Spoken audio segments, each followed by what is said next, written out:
Closed captioning on Fox Sports Net is brought to you by your Chicagoland and Northwest Indiana Chevy dealers. Yesterday was all about Derek Lee. Up the middle, and Lee is aboard again. Now, with Mark trying to get his season afloat, the rocket is already way in orbit. 2 weeks ago, Clemens schooled the house at Wrigley. Tonight in Houston, Pryor's taking notes, but don't write off the outcome. Cubs, Astros, next. From beautiful Houston, Texas, and Minute Maid Park, it's time for Cubs baseball. The Cubs' long road trip continues against their Central Division rivals from southeastern Texas. And oh, baby, what a pitching matchup we have. It's Mark Pryor against Roger Clemens. And all the fun comes your way next here on Fox Sports Net Chicago. Hello again, everybody, along with Steve Stone, Chip Carey. A pleasant good evening to you. The Cubs picked 2 of 3 out in Anaheim, Steve. A 15-inning marathon went their way yesterday, and Derek Lee had a second 5-hit game of the year. Derek Lee has been red hot, and Derek Lee told us that he would start getting hot when it turned to June. That's exactly what's happened. Lately, he's hitting the ball all over. He's hitting it out of the ballpark. He's driving in some big runs, and he's got Hollinsworth in front of him today. So hopefully, Hollinsworth can get on. Derek can drive him home, because the Cubs want to paste loss number 1 on Roger Clemens. And runs you figure tonight should come at a premium. Roger Clemens trying to go 10-0 for the 3rd time in his career. It's Cy past against Cy future with Mark Pryor going to the mound. This is a marquee matchup, something we've been looking forward to for quite some time, knowing that Mark Pryor will be making his 3rd start of the year, and Roger Clemens will try to move into double figures undefeated. He's a lock for the All-Star game. In fact, there's a couple of these guys in the middle infield that'll probably be headed there for the Astros. As far as the Cubs are concerned, Corey Patterson has been hot also. He's been funding his way on, and this should be a dandy tonight. You figure 1 or 2 might be enough, the way Roger Clemens has been throwing and the way Mark Pryor can throw. Buckle up, folks. A great pitching matchup. The Cubs and the Astros. Roger Clemens and Mark Pryor. Starting lineups from the juice box right after this.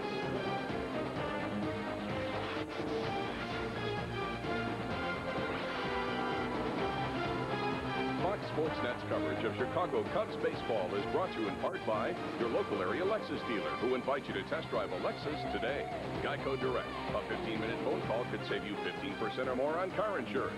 Comcast. Proud to be Chicagoland's cable company. Mike's Hard Lemonade. Hardly the usual. Make it a Mike's. Chevy. Test drive a new Chevy car or truck today at your Chicagoland and Northwest Indiana Chevy dealer. Walgreens. The pharmacy of the Chicago Cubs. Aflac. Ask about it at work. Toyota, get the feeling. And by Southwest Airlines. Over 2,800 nonstop daily flights to 60 destinations all across the country. Ron Santo. All Chicagoans admire him for his brilliant career at third base and as today's broadcast voice of the Cubs. No wonder he always draws a crowd. Can I have your autograph? What other reason could there be? They like my Chevy. Right now, current GM owners and lessees can get $5,000 loyalty cash on a 2004 Chevy Tahoe. Mr. Santo, can I drive your Chevy? See your Chicagoland and Northwest Indiana Chevy dealers.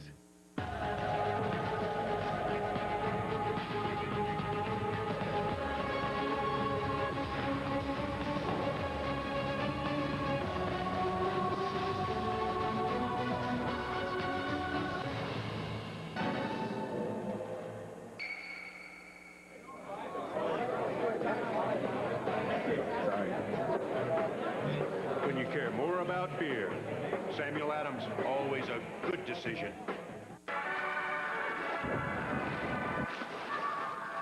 You know, some people don't think what we do is a sport. That's because you can't get hurt doing it. Otherwise, we have that insurance. What insurance? What? Come again? The one that pays you cash. If you're hurt and can't work. Which one? Aflac. Ask about it at work.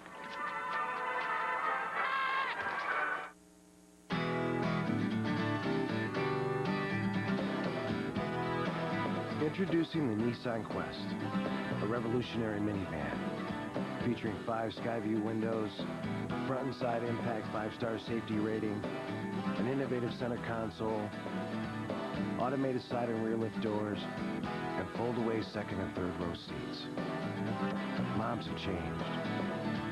Shouldn't the minivan? We are back in Houston, a very hot, very muggy evening for baseball. The roof is on here at Minute Maid Park. A sellout crowd on hand for Roger Clemens of the Astros, Mark Pryor against the Chicago Cubs. And Steve, lost in this great pitching matchup is the real importance of this game for the Chicago Cubs tonight. The Astros have beaten the Cubs in 4 of the first 5 matchups head-to-head. The Astros, one of the teams in the Central the Cubs are chasing. They've got to start making some hay within the division.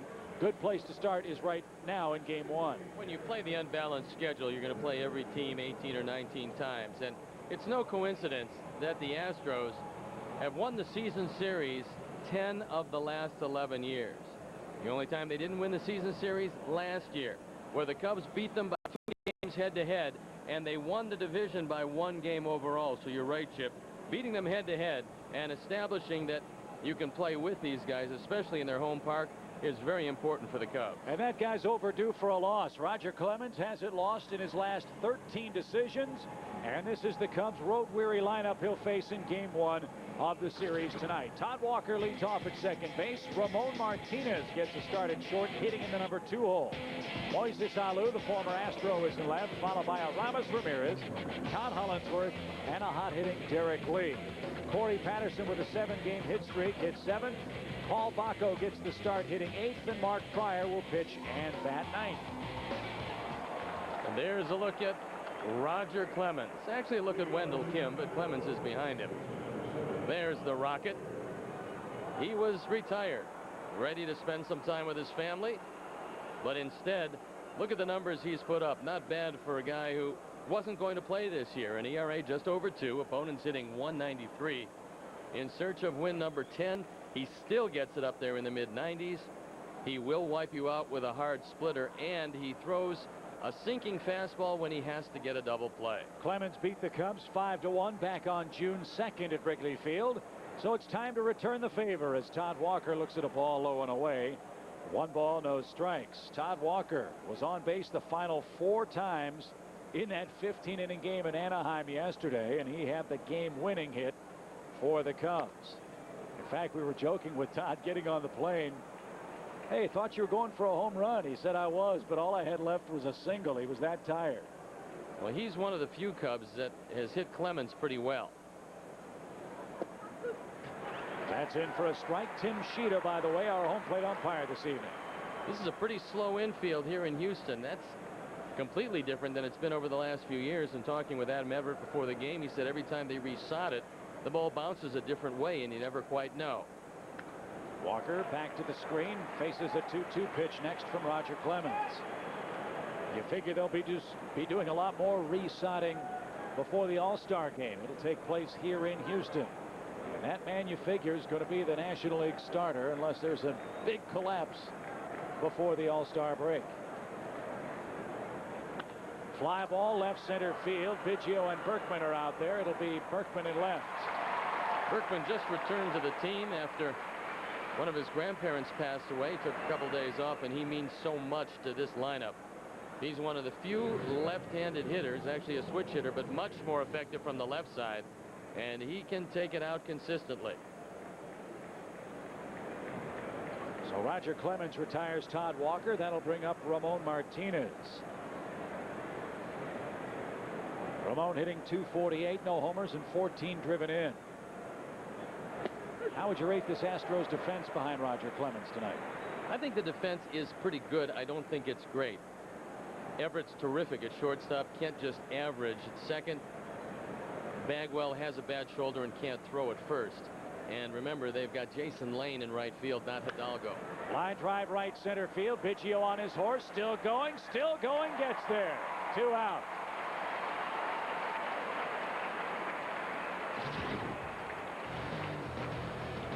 There's a look at the Corona defense, and you've seen Berkman, you've seen Biggio in the first 2 fly balls.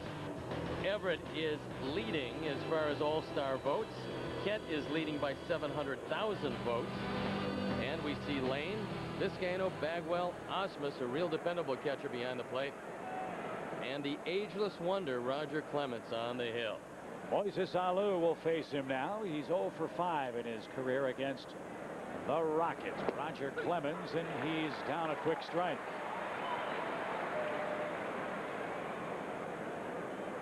Well, Clemens cut the fastball, kept it away, and didn't give Moises anything real good to swing at on the first pitch. The 0-1 now. High fly ball to right. Lane's coming on in foul ground. He slides unsuccessfully. Would have been a real tough play, and it ricochets off the signage down there. And Moises Alou down 2 quick strikes. Jason Lane's a product of the Houston Astros system. Was drafted in 1999. He's got decent but not great speed, and he doesn't throw like Hidalgo. Although he's got a decent arm, he's not near the defender that Hidalgo is. Hidalgo made a great catch, jammed his neck, and they're going to take it easy with him, so maybe the Cubs can exploit that tonight in right field. Base is clear and 2 strikes to Moises.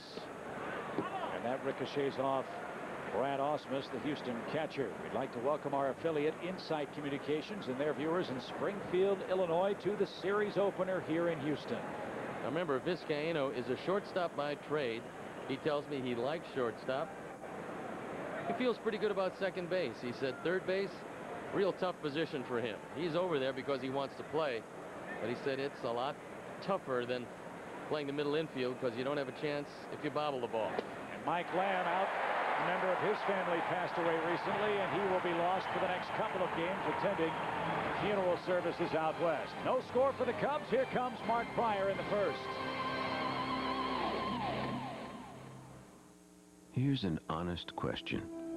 If we don't scream and shout or pound on the hood, and we offer you a great car with award-winning quality, rated a first for safety, that gets nearly 30 miles per gallon highway, for a car like that, would you expect this? Now get $3,000 cash back on the 2004 Buick LeSabre. Or if you're a current GM owner, we'll make that $5,000. It's time to see your Buick dealer. Rocky Balboa. He's strong, streetwise, a heavyweight contender. Nate Rubin. He's not yet. AMC's new original series, Into Character. I'm going to teach you how to fight. One movie person, an extensive team of experts on a mission to fulfill a movie fantasy. Let's go, suck it up. Into Character, the AMC original series, Wednesday nights at 10, 9 Central, premieres June 16th. Grab some body wash from Old Spice. When I walk through a jam, no one knows who I am. Put my love to the test, and I missed the success. It has a dual action formula, so you'll get really clean, smell really great. Hey Ben, need help with your anatomy homework? You! Now in Mountain Rush 6, spice things up. New York with Max Kellerman. Weeknights on Fox Sports Net. You know, wasn't Browns and Ravens? No score after half inning. Mark Pryor to the mound against the Houston Astros. Houston comes in a half game ahead of the Cubs in the divisional pileup. Houston 2 games back of St. Louis. Craig Biggio leads off in center field. Adam Everett, the shortstop, hits second. And it's Lance Berkman in left. Jeff Kemp, the cleanup man. Jeff Bagwell's hitting 5th tonight for the first time in 9 years. Jose Vizcaino, the third baseman. Jason Lane in right. Brad Osmus, a Cub killer, hits 8th. And, of course, Roger Clemens 9th against Mark Pryor. There's looking Mark Pryor on for the third start. The first start was brilliant. The second start, he didn't have location, didn't have a good breaking ball. But still, opponents hitting just 206 against him. So he's got his work cut out for him. This is a pretty tough lineup, although surprisingly, they got off to a slow start here at home. They were much better on the road most of this year. Houston 2 over at 15 and 13 at Minute Maid Park. And Mark Pryor, 5 walks last time out, matching a career high. Steve, it looked like the ball was slipping out of his hand a lot. Is that something about which the Cubs should be concerned in this, his third start tonight? Well, I think the last time you figure that the arm isn't strong. It's like spring training for him. We're going to watch that breaking ball real carefully. That was a good one at 77 miles an hour. He kept it down. He kept it on the inner portion. The key for Pryor is going to be, can he throw it consistently low and away? Does he have the feel for it yet? And we'll see as we move along. 2 strikes to Biggio. That low bridges him. And the count to him moves to 1 ball, 2 strikes. We'll also watch that fastball. Right now it's at 92. It should get up to 94 consistently. Down goes Biggio on strikes. And that one was at 94, Steve. 1 up, 1 down in the Houston first. Well, Mark Pryor could always go horizontal and vertical with his fastball. That separates him from most of the young pitchers around. He stayed upstairs a couple of times, threw it right by Biggio. And now you have to worry about the league's best bunter, Adam Everett. Not only does he bunt for hits, he bunts to move man over. Already 19 sacrifice bunts for Everett this season. That's remarkable. 1 ball, no strikes to the young Houston shortstop. Jimmy Williams plays for an early run, knowing that he's got a pitching staff that can make it hold up. The question mark tonight for both managers, however, is how deep into the game can Clemens and Pryor take it? Both bullpens. Houston, they use theirs a lot in Milwaukee. The Cubs 6 and 7 deep the last 2 games in Anaheim. Some weary arms among the penmen. Rounded up the middle. Diving try by Martinez from the seat of his pants. Can't get his man. Great effort to keep the ball on the infield. But it's another infield hit for Everett, who hobbles a bit as he walks in the grass down the first base line. Well, if he's hurt, this is going to be a tremendous blow to this Astro team, because Everett, their fastest player from the right side and one of their most dependable infielders.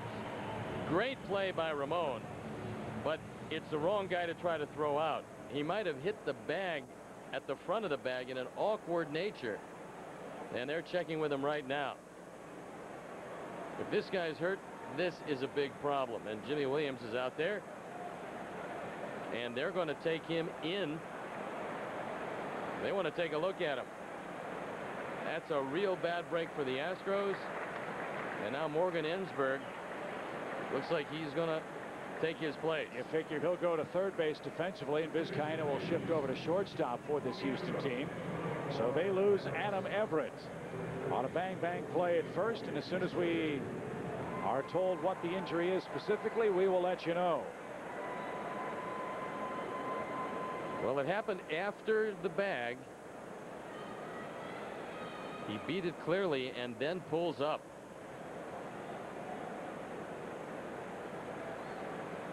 So Adam Everett taken down here in the first inning. Ensberg will loosen up the legs and take his spot at first base with the game's first hit. And now Lance Berkman comes up. Berkman has torn up the Cubs pitching this year. 7 hits, 3 home runs, and 5 driven in. Well, he's the reason why they put Kent in the 4 spot and moved Bagwell down. And you might ask, why would that affect anything? Because everybody was pitching around Berkman. Bagwell was not hitting particularly well. Kent had a 25-game hitting streak, right? And they want to protect Berkman, who's really their lone left-handed banger. He's down a quick strike. Big hole right side if he attempts to pull a pitch. That one grazes the outside corner, and Pryor ahead 0-2.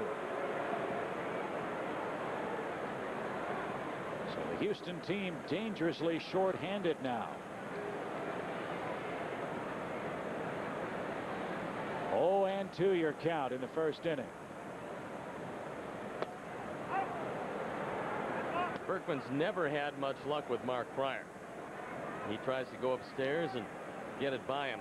The place to throw Berkman, if you can get a called strike there, and you haven't been able to get too many around the league this year, is right on the inside corner, just about belt high or above. You'll jam him, he'll either swing through it or break the bat. That's the breaking ball low and in. 1 ball, 2 strikes. And he got it there. And Berkman is down swinging for out number 2 here in our first inning. So the breaking ball for Pryor looks very sharp early. Let's take a look at the Cub defense and how they'll line up behind Mark Pryor. It's the Corona defense with Alou, Patterson, and Hollingsworth left to right. Ramirez, Martinez, Walker, and Lee. Paul Bacco today because Michael Barrett went the distance in that 5-hour and 9-minute extravaganza, and Mark Pryor on the hill. Yeah, Michael was a shadow of his former self when we got on the elevators about 2:30 this morning, arriving in Houston. Had to be a pretty exhausted young man going the whole way. That'll bring up Jeff Kent, runner at first and 2 men out. Still no score here in Houston, Texas. And a ball off the plate from Mark Pryor.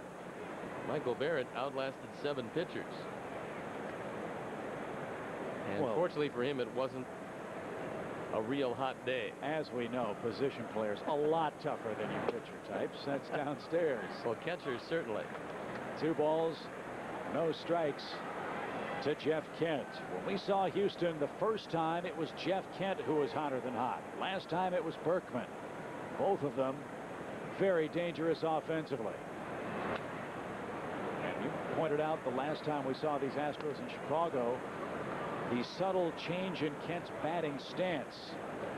Yeah, I think what Kent is trying to encourage is a pitcher to stay away. Then he'll stride in and just drive the fastball straight away or to right center field and pull the breaking ball because he's well off the plate. When you look at that angle, it looks like he can't touch the outside corner. That's actually where he wants it. Pryor got it there but missed with it. Ball 3. Dangerous pitch coming up now with Bagwell waiting next.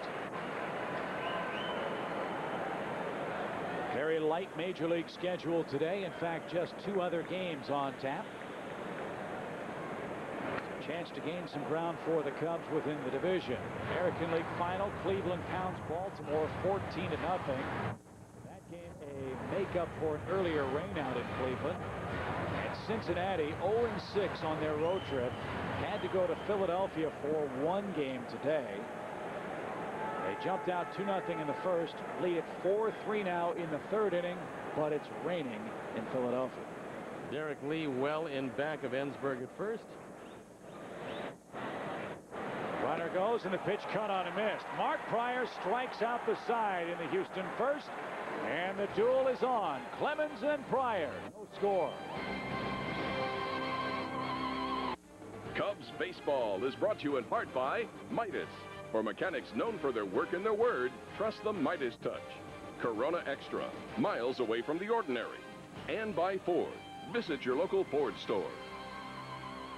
There's only one. Only one minivan has the most advanced safety system. Only one minivan has a flip-fold 3rd-row bench. Only one minivan has so much to offer with Ford's available safety canopy system covering all 3 rows of seats.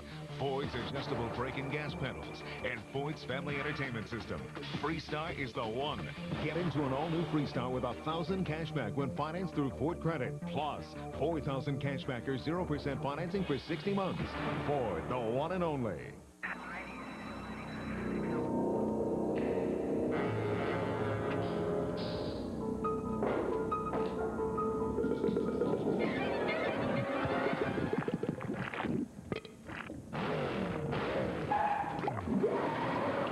What it wants. Pennzoil with time-release molecules delivers non-stop protection throughout the life of your oil. Not just oil, Pennzoil. Stop by Murray's Auto Parts for great savings on Pennzoil motor oil. Hey, what is it? I realize I love you, but as long as you're with Jessica, there can never be anything between us. Listen, Cassie, there's no need to cry. Besides, I've got really great news. You're leaving Jessica. No. I just saved a load of money on my car insurance by switching to Geico. I saved. I thought that meant something to you. Geico. 15 minutes could save you 15% or more on car insurance. Metra's making your summer travel easier and more economical because now through Labor Day, our popular weekend family fares are good on weekdays too. Well, last time out, Roger Clemens beat Seattle 1-0. That moved him past Phil Niekro on the all-time Major League win list. And as Roger Clemens stated, it's icing on the cake. He never expected to be here. This man was retired. He walked away from the Yankees. When Andy Pettitte re-signed with Houston, Clemens thought it'd be fun to join him for the ride. And they have made mincemeat of the National League in their first season together. A fly ball off the bat of Aramis Ramirez as into right field. The Cubs now tested all 3 of Houston's outfielders in this game. And there is out number 1. During tonight's game, we're participating in the Home Run Challenge. Every home run raises $30,000 for prostate cancer research. If you would like to make a pledge, please call 1-800-798-CURE. And Michael Milken and Tommy Lasorda will be upstairs to talk about the Home Run Challenge a bit later on in tonight's ball game. Fortunately, Todd Hollandsworth came away unscathed from a nasty collision with the wall in Anaheim. And here he is, none the worse for wear. He couldn't pull the trigger and takes a strike. Take a look at this effort. This was an extra innings. If the ball trickles out of his glove, it had a chance to be an inside the park home run. It doesn't, it wasn't, and the Cubs went on to win. I was talking with Todd about that catch before the game today. I said, nice work. He said, you know, we were all worried that he hurt himself on that play. He said, I was just laying there because I was embarrassed. I said, what did I just do on national TV? What he did was make a great catch. And another broken bat. Ground ball toward Kent. But Clemens is making great progress, because when that happened with Mike Piazza hitting, he picked up the bat and threw it at him. At least this time, he just let the bat lay there and let Hollandsworth get thrown out. Well, you've got to figure that Mike Piazza is going to be his battery mate for the All-Star game. What's going to happen if Clemens shakes him off and they have to go to the mound? Is Piazza going to go fist city with Roger? Well, Roger's one of the few guys almost as big as Piazza in the league. That should be pretty interesting. But after all, they're going to be teammates instead of adversaries. And I guess when one is pitching for the Yankees, the other is hitting for the Mets, there's a little bit of a built-in rivalry there. I don't think so. Here's Derek Lee, his second 5-hit game of the season and career yesterday. And that doesn't tell the full story. He also walked in his other 2 plate appearances, so was on 7 times against Anaheim yesterday. Roger Clemens right now has just overwhelming stuff. Hopefully he'll lose it. Fly ball hammered left center field, pretty deep. Biggio is on the run. That ball is off the base of the wall. Biggio plays it nicely, and Derek Lee is 6 for his last 6. If he pulls that baby, it's a 1-0 Cub lead. Instead, it's a rocket double to left center field. It's 404, exactly where he hit it, and he hit it high off the wall. So Clemens throws a high fastball, and Derek Lee turns on that high fastball. Biggio does a nice job of getting over. This ball gets by him. It's going to be 3 bases, as it is. Lee coasts into second. And now you have to figure he'd be careful with Patterson with Bacco in the on-deck circle. Bacco's only driven in 2. Patterson, who is pretty hot, although he's battling a cold, has driven in 26. And a 7-game hit streak for Corey Patterson. He takes a called strike. 0-1 is your count to the Cubs center fielder, who's facing Roger Clemens for the 7th time.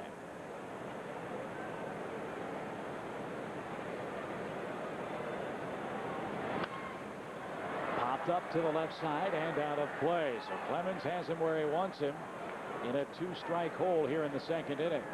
Well, hopefully Corey can lay off both pitches that Clemens does particularly well, and that is the split finger in the dirt and a face-high fastball. Corey's going to hope that Roger gets one down a little bit. Here comes the 0-2. He didn't. Blew it right past him at 92 miles an hour. 2nd strikeout for Roger Clemens. No score in the 2nd.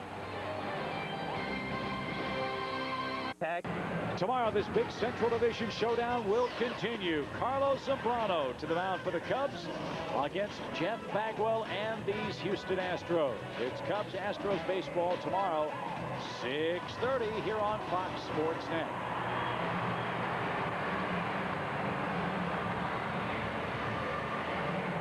Bagwell's actually hit a couple of home runs against Mark Pryor.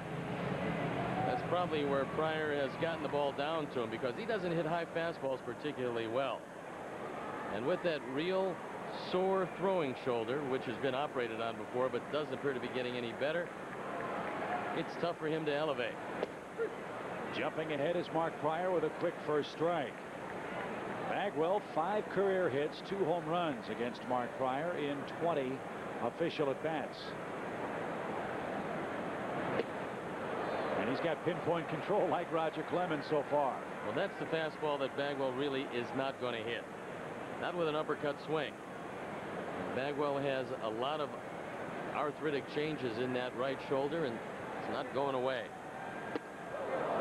He ducks under that moving fastball. That'll make the outside corner look a little farther away, one would think. 1 ball, 2 strikes.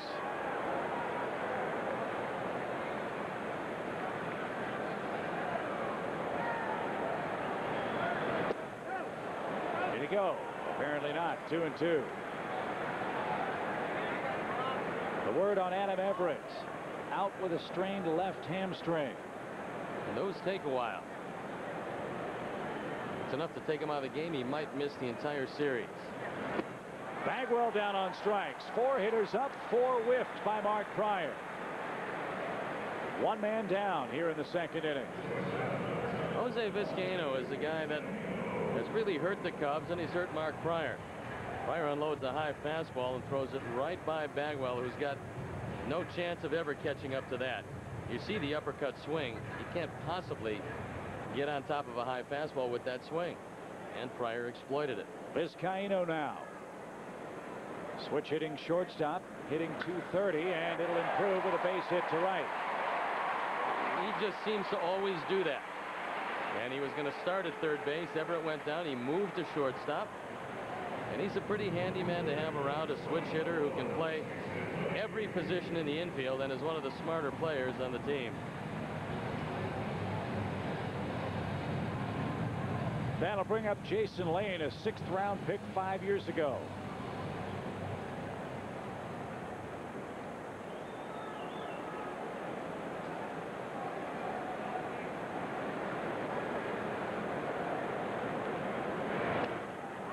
Tipped at the plate. Lane played a couple of years in the Alaska Baseball League in 1996 and 1997 for the immortal Alaska Gold Painters. Been a lot of great college players that came out of that. You can play in the Cape Cod League, you can play up for the Gold Panthers, and then you hone your skills. A lot of scouts watch those leagues. No balls, 2 strikes.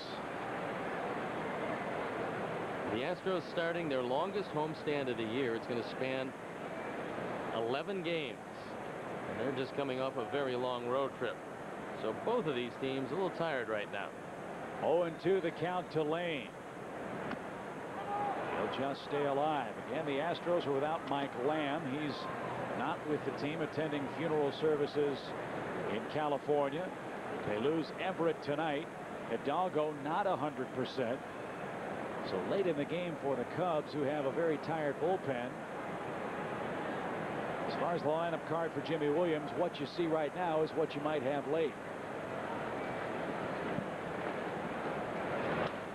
Off the fists and back to the screen. Well, the Astros are not normally a team that makes you work real hard as far as guys taking a whole lot of pitches. They have a team very similar to the Cubs. Very aggressive swinging team, a team that's basically right-handed, a couple of left-hand hitters, and their 1 home run threat from the left side is Berkman. Another 2-strike pitch. Popped him up. Right behind home plate. Paul Bacco gives chase, is at the screen, cannot make a play. Lane will stay alive. The Astros know that Mark Pryor is on a pitch count. No one knows exactly what that pitch count is. And so the more pitches they take out of the strike zone, the more they foul off, the sooner they get rid of a guy that they figure is going to be pretty tough tonight, especially with the breaking ball and the location of the fastball he's exhibited early. He has 28 tosses so far. Leading at first is Vizcaino. Did he go around that time? Yes, he did. Tim Sheeta calls him out. First base occupied. And that'll take care of Lane for out number 2. 5 prior strikeouts.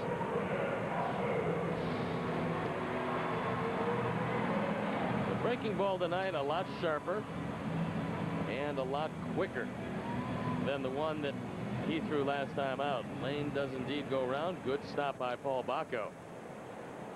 And Mark Pryor seems to have everything well in order this evening. That brings up the Houston catcher, Brad Ausmus. When you think of Houston, you think about Biggio and Bagwell and Berkman, and when healthy, Hidalgo. Sometimes you overlook this guy, and in the 8th spot in the batting order, he's done a lot of damage to the Cub pitching staff this year. Well, he's another guy that doesn't ring up big numbers, but against the Cubs, he's been a pretty tough hitter. That's popped out of play from Ausmus. No balls and a strike. Well, for some reason, Brad Ausmus has always matched up very well against Mark Pryor. And he doesn't match up real well against too many guys. Ausmus hit just .229 last year, but again was a very tough out for the Cubs. He was taking a lot of extra batting practice well before the game today, as a lot of these Astros took advantage of a home night game off a road trip to get in some extra swings. 1 strike. And low, 2 even it up. 1 ball, 1 strike.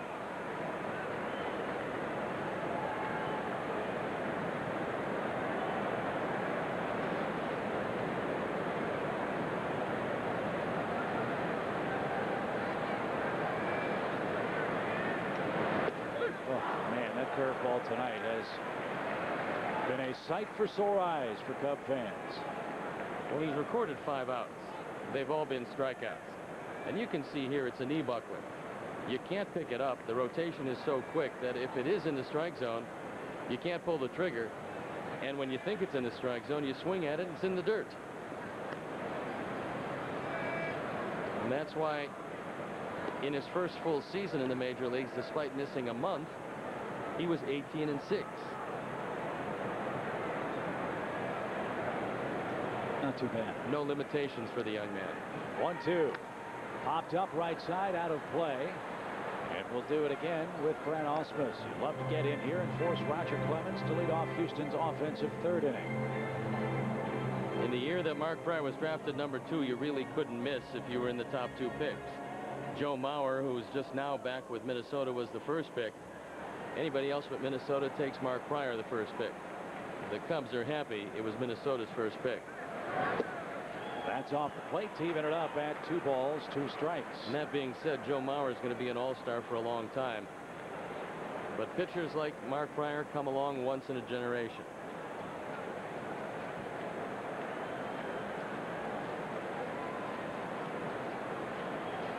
Vizcaino leads the 2-2 pitch, again out of play. Houston is spoiling some good offerings now. That's 35 Pryor pitches. And we don't know what the pitch limit will be for Pryor tonight. Needless to say, we'd love to see him take this into the 7th inning.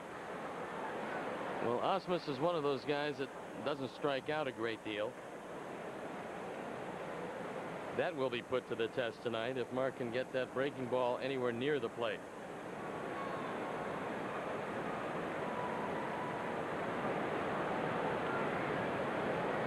Another 2-2 pitch.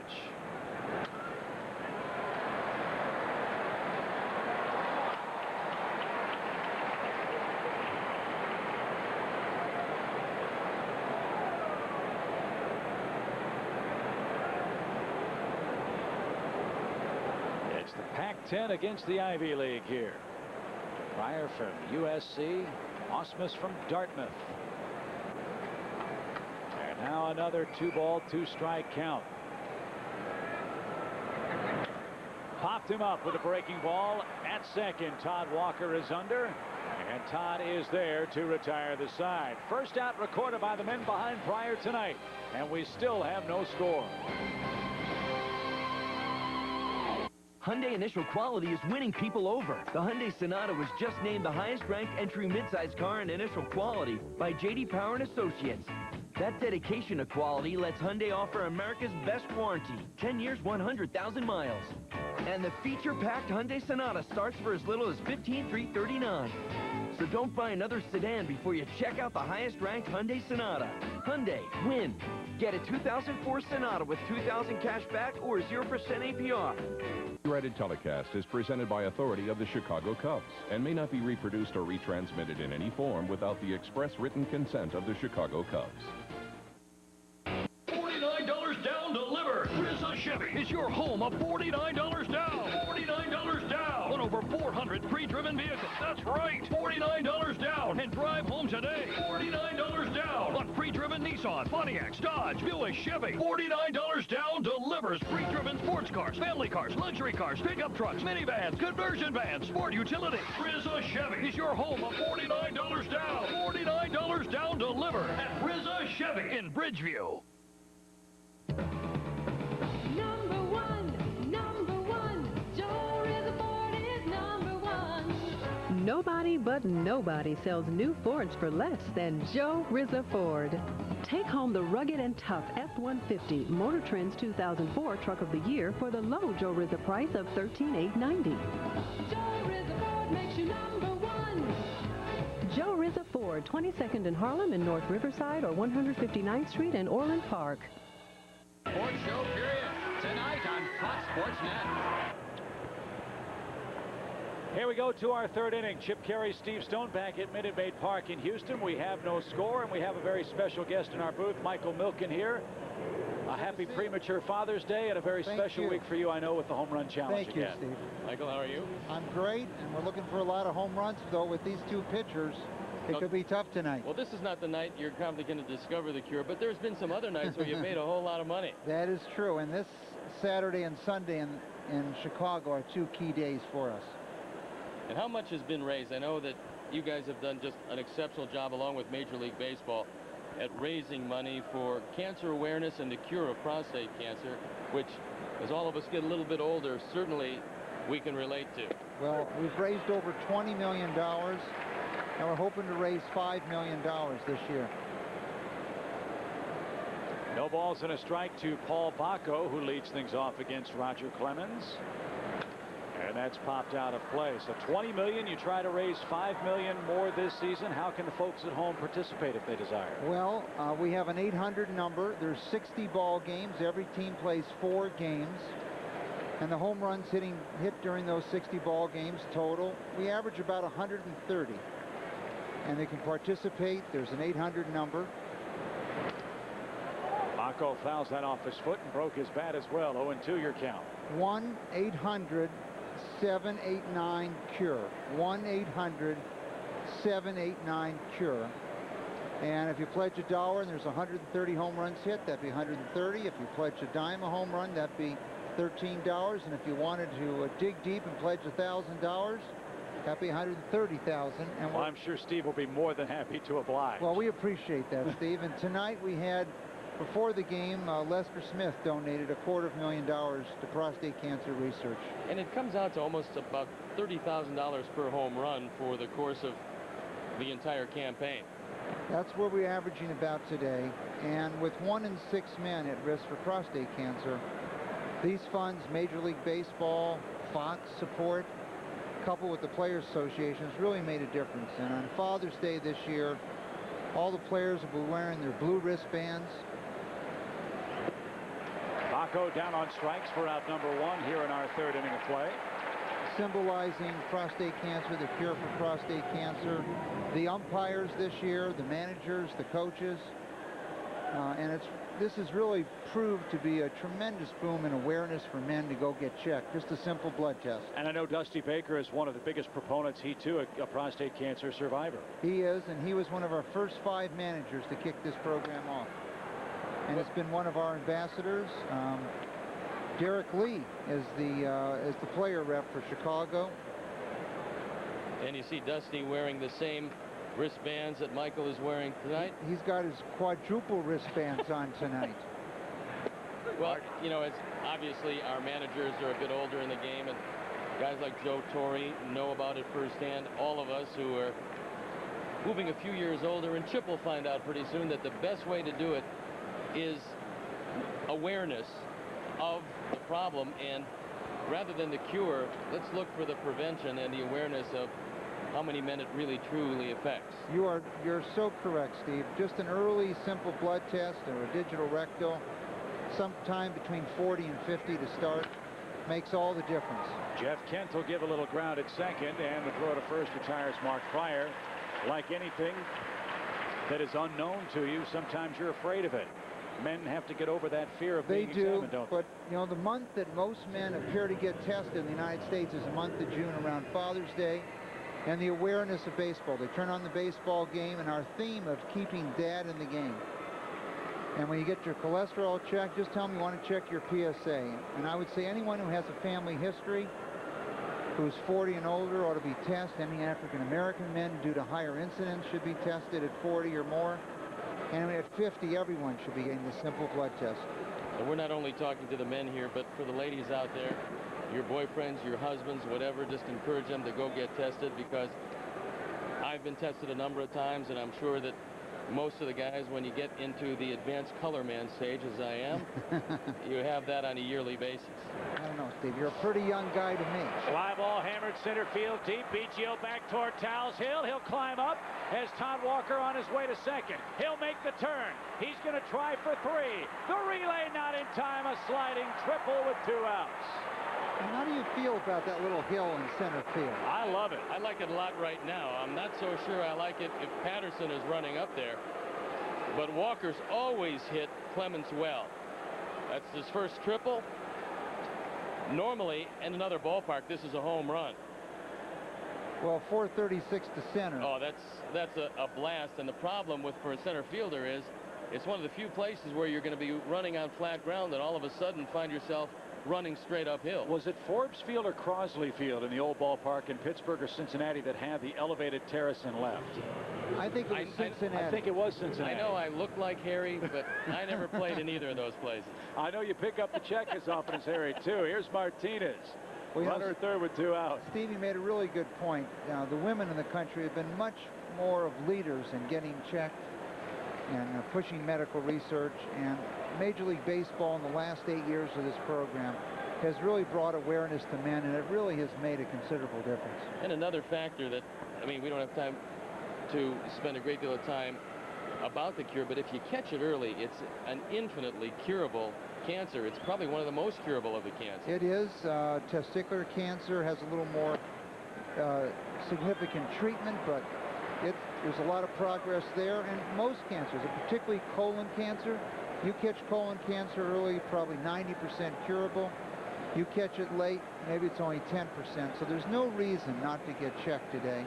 And with the research money, we have over 70 programs working in men today, so that if you do have a reoccurrence of cancer, that there are great programs that have extended life, and it's led to a significant reduction of deaths from prostate cancer in America. 2 balls, no strikes to Martinez. Walker at third. A breaking ball hammered center field, and the Cubs have the lead. A 2-out single by Ramon Martinez. Can we donate $30,000 for a big 2-out hit against Roger Clemens? Well, against Clemens, we sure could count it, but that's unfortunately not with the rules. You might remember that big game last year at Wrigley Field, Clemens pitching, going for his 300th against the New York Yankees. Sure. And our all-time home run hitter in this home run challenge in the last 8 years, Eric Karros, hit a home run in that game. 3-run homer. To lead the Cubs to victory. And we're going to see Eric this coming weekend back in Chicago when he comes in with the Oakland A's. As it stands now, the Cubs, Michael, are in front 1-0. I saw you down on the field with another great ambassador and another wonderful character, beloved character for some in baseball, the great Tommy Lasorda. He is. He's our ambassador, and he's been traveling with me for 8 years. Our record is 3 ball games in 1 day. Line right center field. Can Lane get that? He can. He had a little trouble, but he makes the play to retire the side. Michael, as always, best of luck with the home run challenge. Hopefully we can get a couple more for you tonight. Thank you very much. Steve, thank you.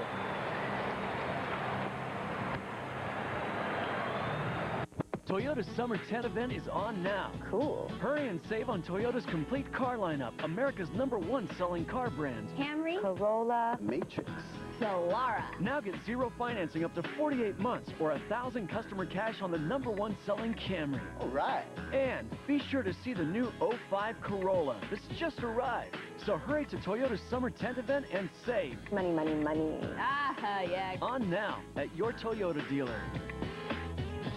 AT&T Wireless, we've made big improvements to our GSM network that are hard to miss, like double the coverage and improved signal strength even in buildings. Introducing GSM America from AT&T Wireless, our best network ever. Sign up now for our national plan and get coast-to-coast coverage with no roaming charges. And while no one can offer perfect coverage, we're so confident we'll even give you a 30-day risk-free trial. To experience our best network ever, stop by a store today. How many bars do you have? Try Arby's new Market Fresh Wraps. Tender, fresh sliced meats, authentic cheeses, and tasty sauces. Made fresh when ordered on a low-carb wrap. Counting carbs never tasted so good.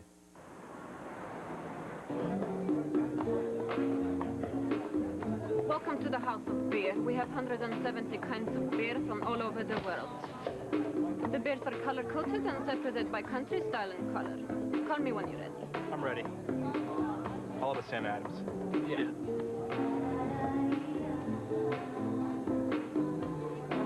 You can go around the world and not find a better beer than Samuel Adams. Always a good decision.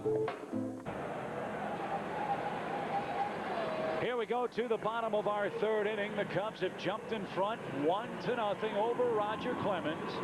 Mark Pryor with 5 strikeouts through 2. And this has got to be a dream come true for Mark Pryor. Facing one of the greatest pitchers ever in the game. And now facing him with Clemens holding a bat. Well, I know there's only one thing on his mind, and that's getting out Roger Clemens. The rest he'll leave to history. But he does have the lead. And he also knows he's not going to throw a complete game tonight, so he's going to have to depend on that bullpen somewhere down the road. Clemens has made himself at least a respectable presence in the batter's box. Remember, he's a lifetime American League player. And hitting a .167, but with 4 runs batted in for Houston this year. He's also a lifetime great athlete who probably trains as intensely as anybody ever has in this game. A lot like Nolan Ryan, who made it well into his 40s. Broken bat line drive off the glove of Martinez, and Roger Clemens has his 5th hit. Take off the Houston logo, folks. Put a Superman badge on the chest of Roger Clemens. First Houston hit of this third inning. Well, he's well received wherever he goes around the league, but he's beloved here in Houston. That fastball on the inner portion drives it right back up the middle, just off the glove of Ramon Martinez. And so Ramon, who drove in the Cub run, just barely misses that base hit. Here's Biggio, then Morgan Ensberg for Houston. Remember, Everett had to leave in the first. Lee plays behind Clemens, and that ball just darted toward Biggio's shoulder, and he couldn't stop himself from swinging. Well, unlike a lot of leadoff hitters, Craig Biggio is not one of those guys who's going to draw a lot of walks. 14 of them in 248 at bats, so he's a swinging leadoff hitter. Well, he's been hit by almost as many pitches as he has drawn walks. He's been plunked 10 times. He shows bunt, takes the ball, 1-1. He's getting very close to the all-time leader, and as we know, that's Don Baylor. I think he's 16 away. He's no doubt going to be the all-time leader before it's over. That's a category you just don't want to be the all-time leader. 1-1 count. What's the trophy for that? A punching bag? Well, it's black and blue if it is. No question. Mark falls behind Biggio now. 2 balls and a strike. 1-0 Cubs. A patented 2-out hit. The only tally in tonight's game. Electric curveball, 2-2. Well, the real good pitch here once again is a face-high fastball. If Biggio can make any contact, and I don't think he will, he'll pop it straight up in the air. He did pop it straight in the air to the right side. Derek Lee over near the stand, still has room and makes the play for out number 1.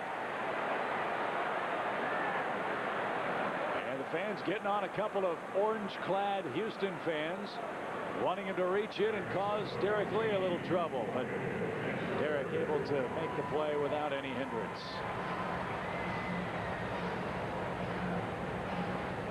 Here's looking at Ensberg, who wasn't supposed to start tonight.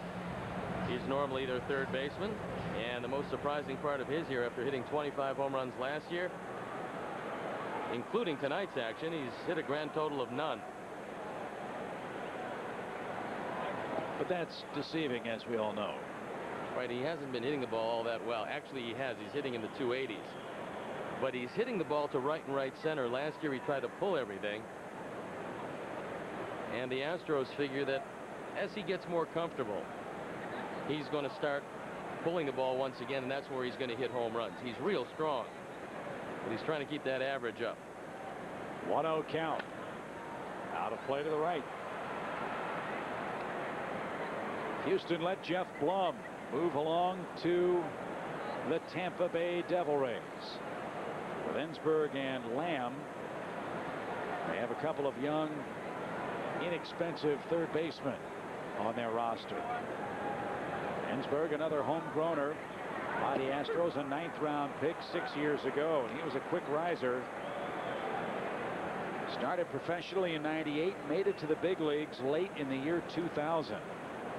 Last year, he looked like he was going to follow the career path of Aramis Ramirez. He had 25 home runs. Little flare, shallow left.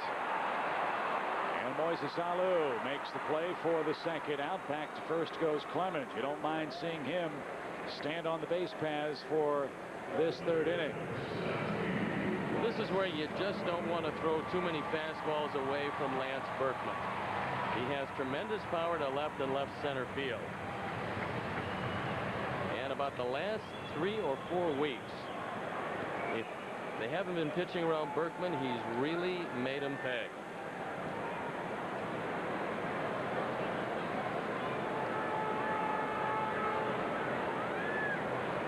Here's Berkman. He struck out swinging his first time up. Pryor paints the inside corner with a 94-mile-an-hour fastball.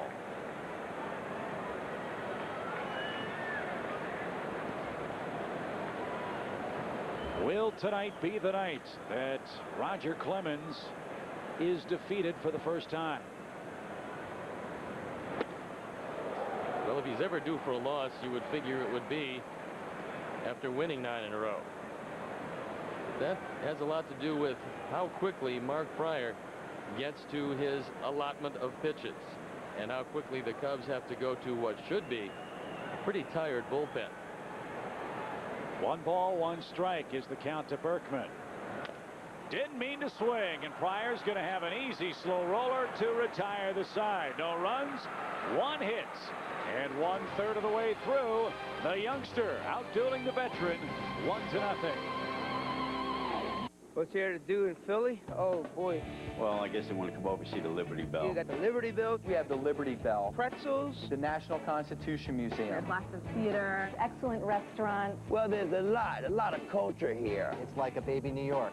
For me, it's Cheesesteak. Cheesesteak. Cheesesteak. Cheesesteak. Cheesesteak. Now there's another great reason to go to Philly. Fly into Philadelphia International Airport for just $99 on Southwest Airlines. I love Philadelphia. You are now free to move about the country.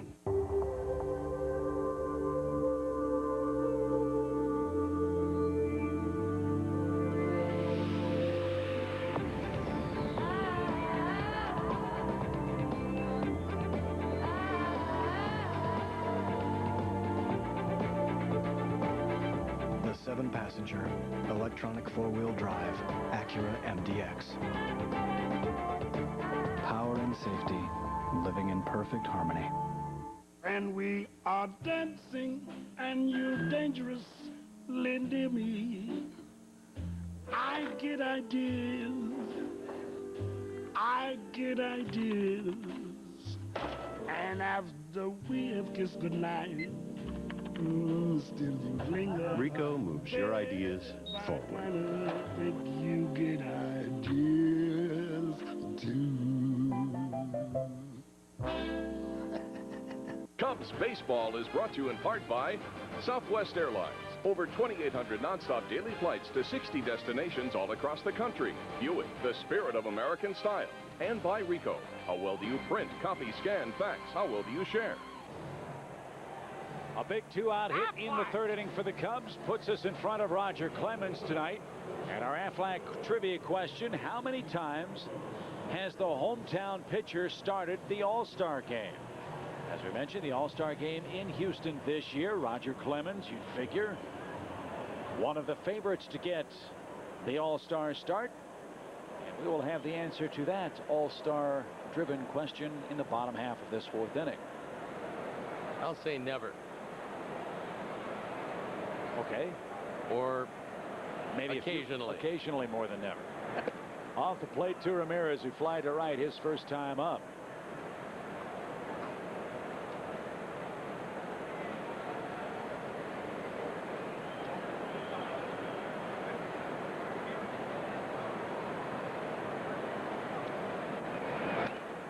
to the screen. Paul Wilson's undefeated at 7-0. Eric Milton of the Phillies is 8-1. The Cubs' Carlos Zambrano is 7-2. Kaz Ishii and Brian Lawrence 8-3 so far in the National League this year. Well, it's not necessarily who has the best record. It depends on rest. There's a lot of guys who will be pitching that Saturday or Sunday before, and they probably won't be available. That ball hammered deep to right field. That ball's got a chance. That ball is going to go. Solo home run by Aramis Ramirez. A long way the other way. And Aramis Ramirez has 14 home runs.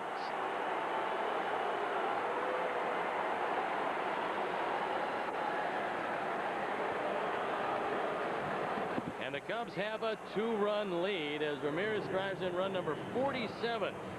And the Cubs have 4 hits. They've hit for the cycle. The capper, the home run by Ramirez.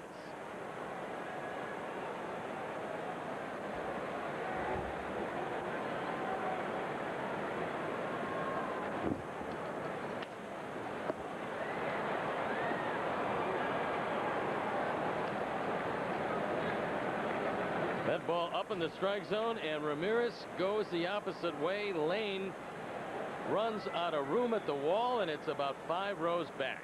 Only the 6th home run allowed by Roger Clemens this year, and the Cubs lead him by a pair tonight. So 1 strike to Todd Hollandsworth. And that one popped down the left field line. That'll sail over the Cub dugout. Your point well taken about some of the other factors determining who will start the All-Star game. Rest, yes, certainly. Where a guy's turn in the rotation will fall on the day that he pitches. By the way, 30,000 more for prostate cancer research with that Aramis Ramirez home run tonight. And there are a lot of different choices. Randy Johnson's been dominant. Tom Glavine leads this league in earned run average for the New York Mets. One guy we saw earlier this year, haven't been many more dominating performances than the one Jason Schmidt threw at the Cubs with the Giants at Wrigley Field. And the choice, of course, lies with Jack McKeon. And he'll be consulting with a few people along the way. Well, you and he are very close friends. I'd make sure that arm is loose, partner. Get you ready for an inning or so. You've done that before. Yeah, but if I was only born in Los Angeles, I would have been one of those hometown guys. True. As it was in Dodger Stadium. I got a chance to start the game. Andy Pettitte, pictured there, along with Kerry Wood, threw before the game today. And Pettitte is going to go on a minor league rehab. He said, barring anything unforeseen, he felt pretty good this afternoon and doesn't anticipate any problems as he gets at least 1 start in the minors. 1 ball, 2 strikes to Todd Hollandsworth. And he's down swinging for out number 1. 4 Roger Clemens strikeouts. I talked with Kerry Wood before the game about his rehab stint today. He said he threw about 25 pitches from the mound. He threw 7 or 8 breaking balls. He said the strength was there, the location was there, the velocity was there. As you see Pettitte throwing his simulated game at the ballpark today. I asked Kerry, what's the next plan? He said he'll take tomorrow off. He'll pitch again from the mound here on Wednesday, and then a determination will be made. I said, do you think you need a rehab start? He said, well, I felt like my velocity and my strength were all there, but as far as baseball conditioning, facing hitters, covering first base, it's been a while for him. So one would think that he too may have at least 1 rehab stint to come. I think if you don't have one of those, you're doing yourself a disservice, because you can throw as many simulated games and as many bullpens as you want until you get out there with some live hitters where you can extend yourself. You don't know how the body's going to react. And so he will have missed significant time. It's not like you miss 1 start and you come right back. And the Cubs longing for the day when they have a very healthy Kerry Wood and Mark Prior back-to-back to go with Zambrano, Clement, and Maddox. There's another bullet hit deep to center field. Biggio on his horse again at the hill. Climbs up, can't get it. It's off the fence. Derek Lee is 7 for 7. Well, that's why center fielders don't like that hill, because normally at that distance he makes the catch if it's on flat ground. But when you get that far, which is about 430 feet away, you start running up the hill, and Biggio missed the ball because of the incline. It's called Tal's Hill. It's very good for the fans, very good probably for Tal, very bad for Biggio. As he goes up that hill, you lose perspective, and the ball hits off the glove. And Derek Lee is in at second base. Again, another home run in any other ballpark but this one. Hey, Derek, pull the ball, and there's the man responsible, Tal Smith. Long and executive with this Houston franchise. And Craig Biggio has been very vocal about Tal's Hill. He hates it. That's the one part of playing center field that he does not like at all. There's no place you can actually get a feeling for what it's like unless you just sit here and run up the hill and somebody hits you fly balls that stop right in front of the wall. So how about the tear Derek Lee is on? 7 for his last 7. Well, there's not many cheapies in there also. He's hitting the ball real hard. So he stands out at second with a 1-out double and a favorable count for Corey Patterson. He's ahead 2-0. Line drive right field, base hit. Lane comes up cleanly. The ball hits so hard, the Cubs have to hold Derek Lee at third base. So they're getting to Roger Clemens now in this 4th inning. When Corey Patterson swings at strikes, it's pretty difficult these days to get him out. And that time he got a fastball down where he liked it, and he hit it awfully hard. Now Clemens wants it up high, but as you can see, as Osmus stood up, that ball kind of settled in the strike zone, and Corey hit it so hard that there's no chance that they're going to run on Lane. So wise choice by Wendell Kim at third base, leaving runners at the corners, only 1 out. And a chance for the Cubs to add to that 2-run lead.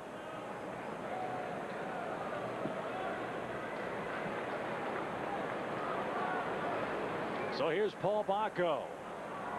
They're in at third with Ensberg. Bagwell will hold Corey Patterson at first. Let's see if Paul can drive home Derek Lee and give the Cubs a 3-run cushion. Well, Dusty Baker has a world of possibilities. Bacco doesn't have a sacrifice, but a bunt here will undoubtedly score a run. Or you can try to straight steal with Patterson because you're down at the 8-9 part of your batting order. Diving back safely is Patterson. How does Roger Clemens hold base runners? How easy, if at all, is it to run against him? Well, it's not horribly difficult to run against Roger Clemens, but Osmus makes it a little tougher. Clemens gets rid of the ball pretty quickly for a big man. Usually they're a lot slower to home plate. First pitch coming to Paul Bacco. And that miss low and away. See, that time Clemens didn't use a slide step. He used his same high leg kick. And pretty much daring Corey to go. Well, you'd love to see him move into scoring position and take away the double play chance. Well, if you don't run, you run the risk of the double play. And Corey undoubtedly was born at night, but not last night, so he doesn't fall for that one. That went out with high button shoes, right? Well, occasionally you get some people with it, but much longer after that play. 1 ball, no strikes. Clemens and Osmus trying to get themselves together here. Tim Sheeta says, well, let's let her loose, rocket.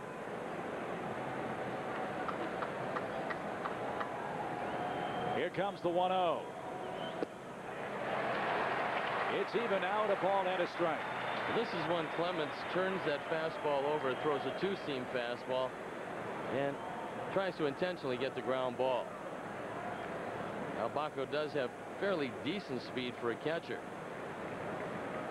So you're hoping if he does hit it in the infield, he tops it.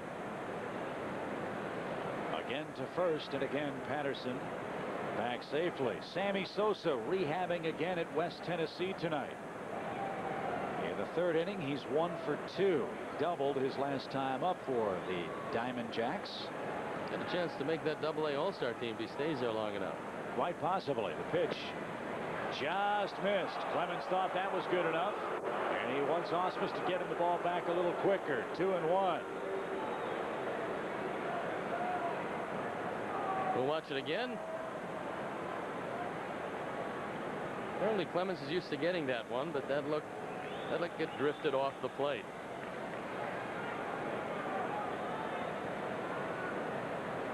Derek Lee at third. Corey Patterson, no sign of movement at first. Now a 2-1 count, and Paco wants time. Clemens really laboring here in this fourth inning. Well, if Corey wants to run, this is a good pitch because you're not going to see a 2-1 pitch out.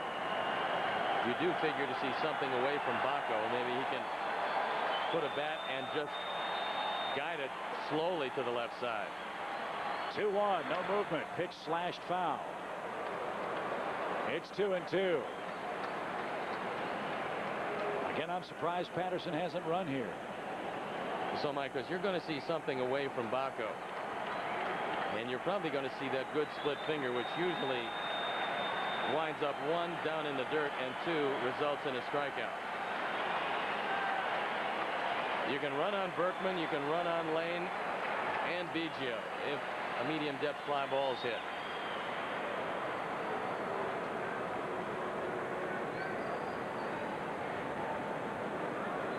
One or two more of those. You know, you never tire of that move. I think Bob Walk gets a royalty. Well, Steve Busby was the guy that I thought did it better than anybody else. Here comes the 2-2. Down on strikes is Baco. Big second out. 5 strikeouts for Roger Clemens, and now Mark Pryor stands in. Still with Cub runners at the corners.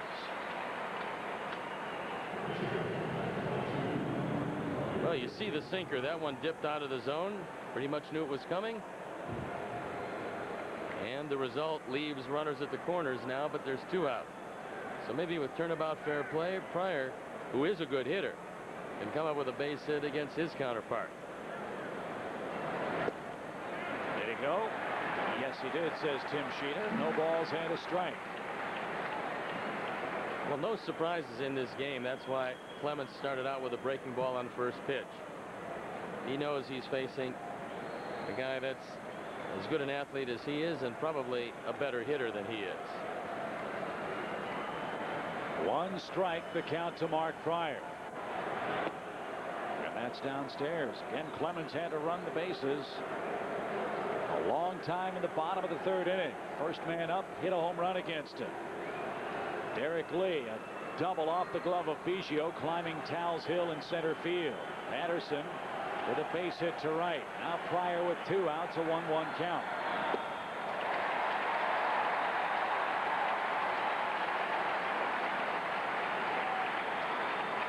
When you're in the batter's box, are you thinking as a hitter or as a pitcher? He's thinking as a hitter. Because there's no way that you can guess along with Clemens because he throws 2 different kinds of fastballs, a forkball, and a hard slider. You're just looking for something in the zone. 1-2. Fly ball right field, but right at Lane. He's got it, and that'll retire the side. A good one nonetheless for the Cubs, who hit Roger Clemens hard. Aramis Ramirez hit his 14th home run, and the Cubs lead by 2. Not too close. What do you think? I got that insurance? What insurance is that, Yogi? The one you really need to have. If you don't have it, that's why you need it. Need what? Well, if you get hurt and miss work, it won't hurt to miss work. And they give you cash, which is just as good as money. Aflac. Ask about it at work. Cubs World Series tickets. $20. I give up my life savings. $1,000. My cat. My condo. My car. My mom. My 401k. My brother. My sister. I have 2 kidneys. I would give you Seeing the Cubs in the World Series? Oh, man. It's priceless. There are some things money can't buy.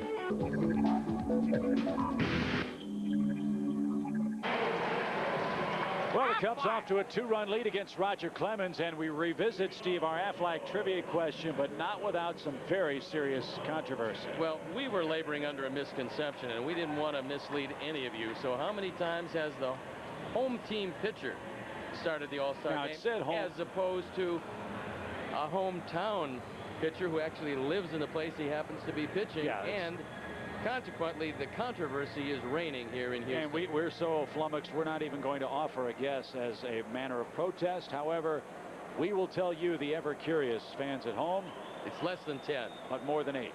There you go. So Mark Pryor staked to a 2-run lead. That's the good news. Bad news is Cubs left a big run standing 90 feet away against the Rocket in the 4th inning.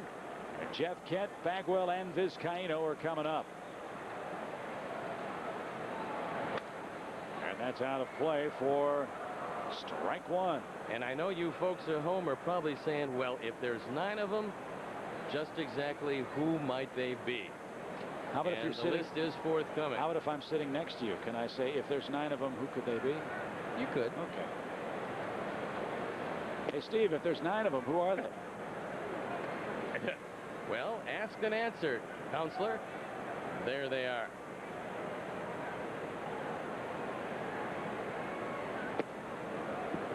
And Carl Hubble was an executive with the San Francisco Giants when I was signed by them.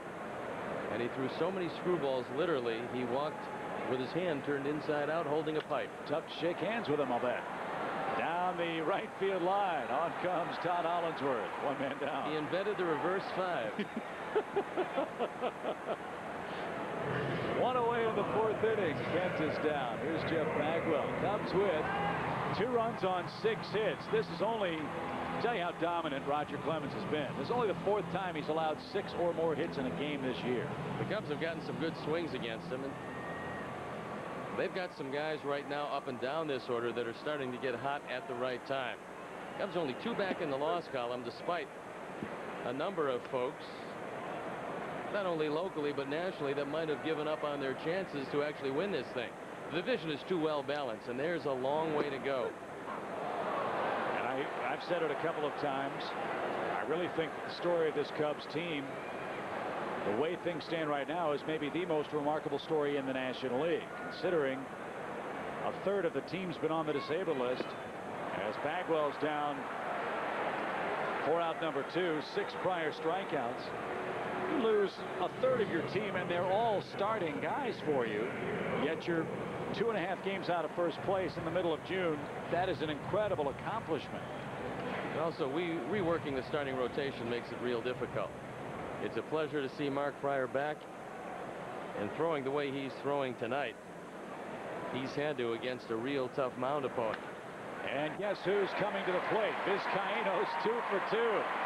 He's going to make the big turn. Ball bobbled for a moment, and that'll allow him to reach second.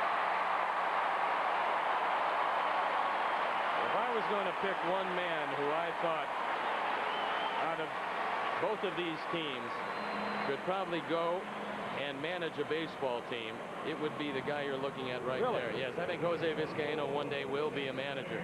I think he's a real smart player. And the Cubs don't have to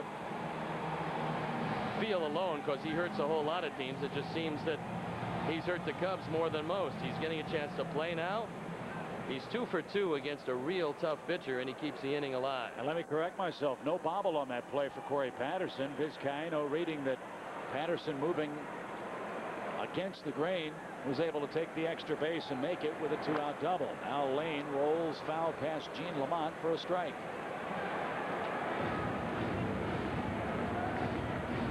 Lane has decent speed, and they're playing very deep on the left side. Now this grass is real heavy, so you got to figure that if he tops anything, and on the curveball, if he makes any contact, he's going to top it. You're going to watch out for an infield hit. I don't think the Cubs want to keep this inning alive for Osmus, who's also been tough against them. 1-strike pitch. Misses low and away to even up the count. Still raining in Philadelphia. Jim Thome, by the way, in the first inning of that game, hit his 400th career home run. Might have to hit it again. It might be washed out indeed. 1 ball, 1 strike.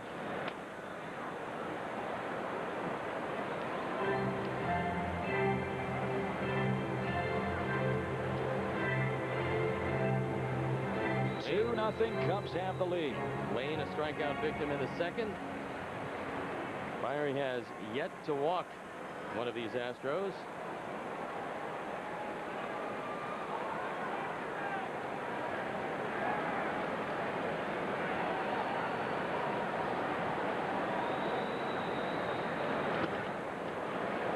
Two and two now. Got to be careful if you're behind the plate. You don't want to set up too early because a right-hand pitcher to a right-hand hitter, if you set up inside, the base runner doesn't have to give what pitch is coming. All he has to do is give location. If he says it's coming inside, you can take it to the bank. It'll be a fastball. Whoa, where was that? Full count, 3-2. Tim Sheeta thought it was upstairs. Mark Pryor would have liked it. We saw that pitch consistently called in Anaheim, but every umpire has a different zone. The curveball here probably gets you the strikeout. 3 balls, 2 strikes. Vizcaíno, a big lead at second. The payoff pitch. Breaking ball hammered and pulled foul. Mark hung that one and kept it over the zone a little too long. Fortunately, Lane yanked it foul. And it's going to bring Paul Bacco out to the mound. Talk with Mark Pryor.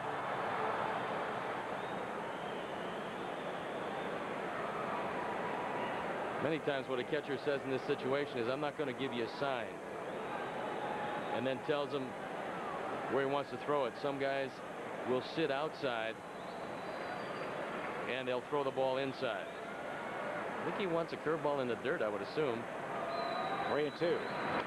He got it there, and it's rolled off the facing of the Cub dugout. When you were pitching, did you call your own games ever? And if so, will Pryor have the same ability to do that in his major league career? Oh, I think that he's calling the game. It's just a question that he can shake off Paul Bacco if he wants to. Occasionally, Bacco will look over, try to get a little help maybe from the dugout on an assorted pitch. But Pryor has the last right of refusal. After all, he's the guy throwing baseball. I think you have to have confidence in what you throw. There was a time, Chip, when I was actually giving signs to the catcher to speed things along, and he wouldn't put down any fingers. But unfortunately, some of the smarter players around, notably a man by the name of Rusty Staub, was able to pick up what I was doing and then read every one of my signs. So that didn't last quite as long as I would have liked it to. 3-2 to Jason Lane, and he lost it. There's Pryor's first walk. It keeps the frame alive for Brad Ausmus, and the pitch count now in the upper 60s for Mark. Well, credit a pretty good at bat to Jason Lane, who fouled off a couple of curveballs, laid off the fastball, and in the end took the walk. Now, Ausmus is one of those guys that if he gets a base hit, you figure he's going to lift it to right or right center field. And he has the ability to fight off pretty good pitches. 70 tosses from Pryor, and he'd love a 1 or 2 pitch at bat from Ausmus here. Clemens in the on-deck circle, comes by 2, and the big breaker stays high. And I think that's what Bacco's going out to talk with Mark Pryor about. He wants him to really concentrate on that curveball. Twice this inning, he's rolled him up there.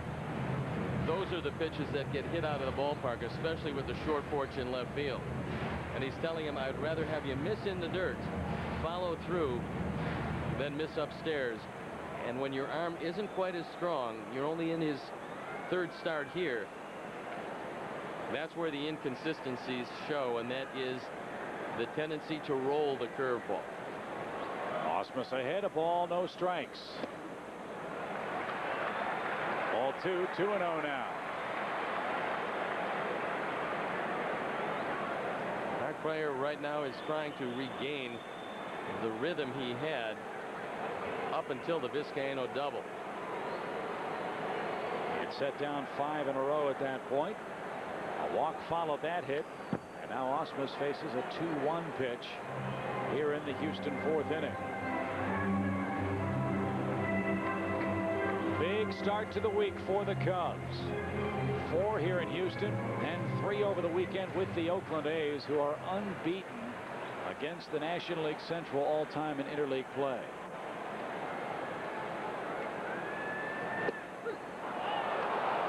Two and two. Nothing wrong with the fastball. It's still a very crisp 94. And that time he painted the outside corner just above the knee.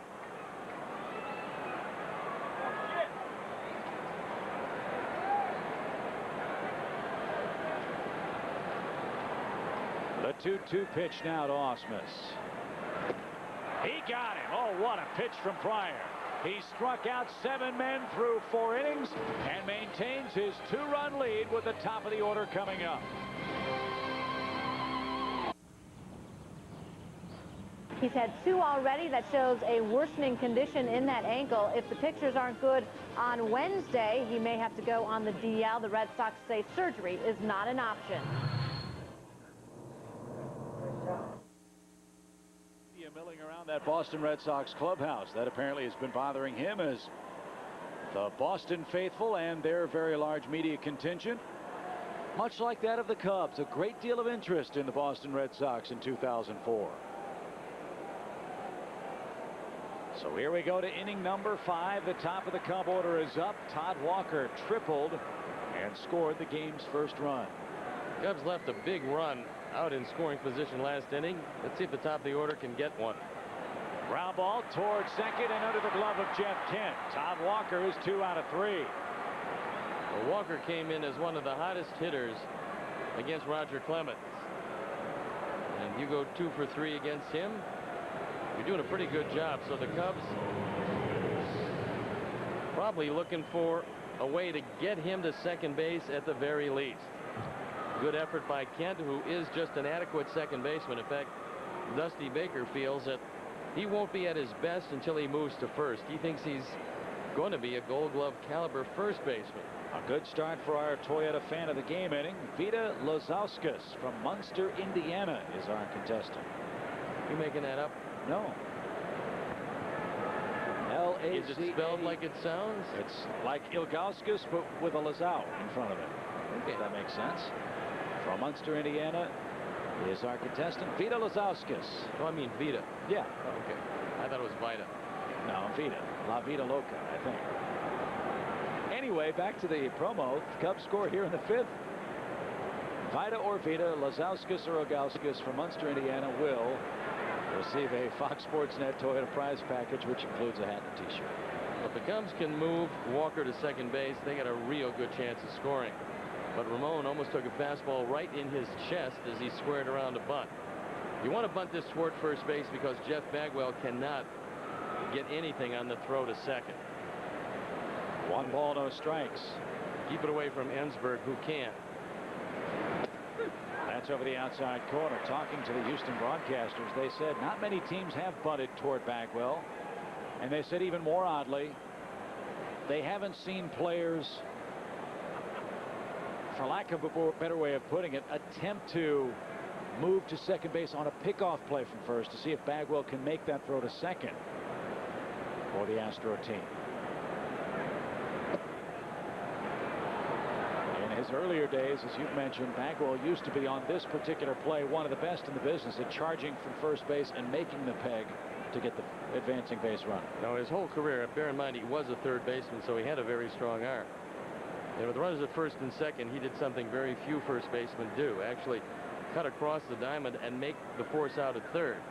But these days, he usually settles for 1 out, and it's usually at first. 2 balls, 1 strike. Back toward us. And out of play for a 2-2 count to Ramon Martinez. We haven't seen him bat second in a while for the Cubs. Been very productive in the lower part of the batting order. Well, Michael Barrett's going to hit second. But a well-deserved night off here in Houston after the 15-inning extravaganza in Anaheim yesterday. We've seen Ray Ordonez, we've seen Barrett, we've seen Derek Lee. See Todd Walker hit second. There's a rope into left field. That'll get the runner to second base. Yet another Cub hit against Clemens. Martinez is 2 out of 3 in the 2 spot. And it sets up beautifully for Moises Alou now. Clemens is getting a few pitches up in the zone, and the Cubs are taking advantage of it. Jimmy Williams, who's sporting a sore right shoulder himself. In fact, when he goes to shake hands with you, he has to keep his right shoulder real close to the body. That's a cut fastball that just came spinning up in the zone. And Ramon takes advantage of it. So the top 2 hitters with 4 hits. Off the plate, ball 1. They're starting to stir a bit in that Houston pen.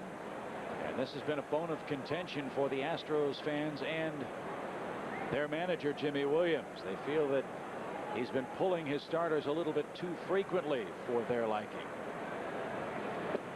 Well, nobody made more changes out of the pen last year than Jimmy Williams. And this year, he was hoping to have a rotation much like the Cub rotation that he wouldn't have to go get. You figure Pettit's going to go deep in the game. Clemens usually does. Oswald is their number 1. Wade Miller. And he figured with that rotation, along with perhaps Tim Redding, that the bullpen would be intact. Remember, they let Billy Wagner go. In order to move up Dotel, everybody had to slot 1 move up. But lately, the starters have had their problems. Pettit's been hurt. They haven't gotten near as many innings. And Jimmy Williams, who has been nicknamed on occasion Captain Hook because of his propensity to go to the pen, is starting to wear out the aforementioned pen. Well, they used 13 different starters last year, did Houston. And he had to go get some guys out of necessity. Remember, Roy Oswalt was hurt. Carlos Hernandez was hurt for them. Well, Roy Oswalt is hurt again. He's had a rib cage problem. That could prove problematic. So Moises Alou well ahead in the count. 3-0, 2 on, nobody out. And that one danced in at the knees. You have to try to lay off the sinker here from Clemens, because this is when he'll try to throw the ground ball and get the double play. This is a different Roger Clemens. He used to try to just blow you way upstairs. Now he has to finesse you somewhat. They are loaded with nobody out. And Clemens can't believe the call of Tim Sheeta, and he's looking in at him, asking where it was. Sheeta just shaking his head, saying it was off the plate. This is the kind of spot where if you want to go to a meeting on the mound, Bert Hooton's going to come out, and he's going to wait till Sheeta comes to the mound. I would think here. Bags are full with nobody out in the 5th. That would look like it was up and away. I know Clemens wanted it. And Clemens muttering a little bit about the location of it.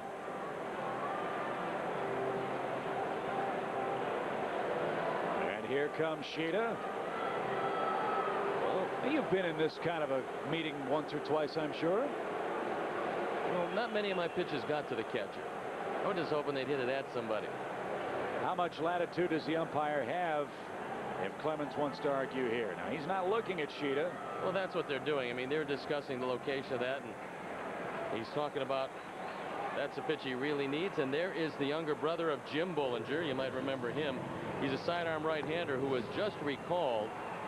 Not an overpowering guy, but a guy that slings the ball from the side, tough on right-handers, and throws sinkers like his older brother. So the bags are full for Ramirez. He hit a home run the other way, and whatever they said, might have hated that pitch. That was a generous outside corner to Aramis. Well, they're going to concede the run if they hit the ball in the middle infield. If Aramis hits it hard enough to third, he'll probably come home with it, and he's going to come home with it if he hits it right back up the middle. You got to cash in a couple of these runs here. Well, Bagwell also, even with the bag and well off the line at first. No balls and a strike to Aramis Ramirez. 3 career grand slams. Hot shot, base hit left field. That'll score Walker. Stopping at third, Ramon Martinez. The Cubs take a 3-0 lead. Bag still full, still nobody out. Ramirez, a 2 RBI game so far. And that looked like a Toyota prize package base hit to me. As the Cubs on the board here in the 5th. And they're making life miserable for Roger Clemens. He looks like he's cruising to what will be his first loss of the year, because the bag's still loaded, nobody out, and the Cubs have touched him up for 9 hits. He'd given up 9 hits in 2 other games for Houston, and there's a line drive caught by Kent. Throw back to second, not in time. Good base running by Alou, who got back ahead of the peg to Vizcaino. Hard hit ball, but 1 out. Well, a lot of guys would have been doubled off on that play, but with Vizcaino heading back toward the bag. Moises Alou able to beat the play easily. Heads up on all three people involved with this one. Kent, Vizcaino, and especially for the Cubs, Moises. Derek Lee, 7 for his last 7. On base his last 9 plate appearances. Cues that into the seats. No balls and a strike. Well, you would think that Clemens would be pitching in this situation for his existence in this game. The Cubs extend this lead to 5. I would think they'd want to give Roger a few innings off. That'd be okay with us. 0-1 to count. No place to put Derek Lee. The Cubs 3 runs on 9 hits. Third time this year Roger Clemens has been touched for 9 safeties in a game. Derek has the advantage of running real well, so on a chopper he can beat it out. There's the chopper into the hole at short. They'll go to third for the force play there. Give Lee another RBI, scoring Martinez, and the Cubs have a 4-0 lead.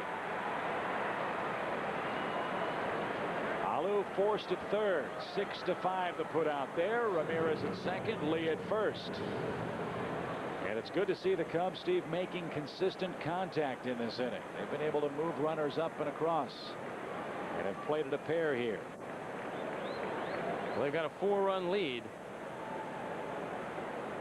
and 2 welcome runs behind Mark Pryor. Corey Patterson rolls the first pitch toward first, and that'll do it for the Cubs, who send 7 to the plate. 3 hits, a walk, and a groundout plates. 2 more. Midway through the game, it's 4-0 over undefeated Roger Clemens. Here's an honest question.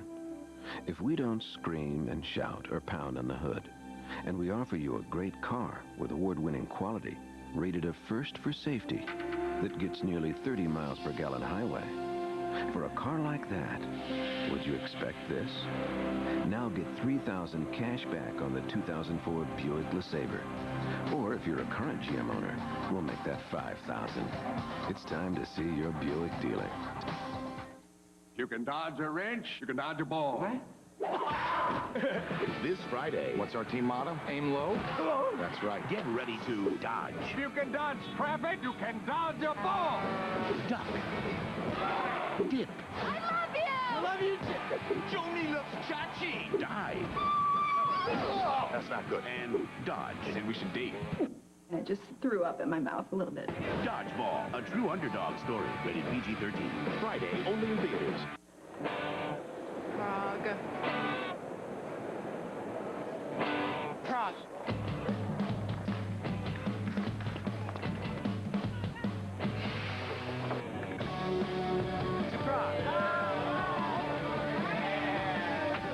Ticket to Barcelona, Barcelona.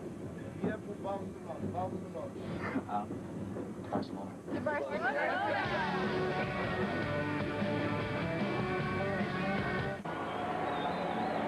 Chip Carey, Steve Stone back in Houston, and a Cub fan's dream come true. Mark Pryor throwing a 4-hit shutout.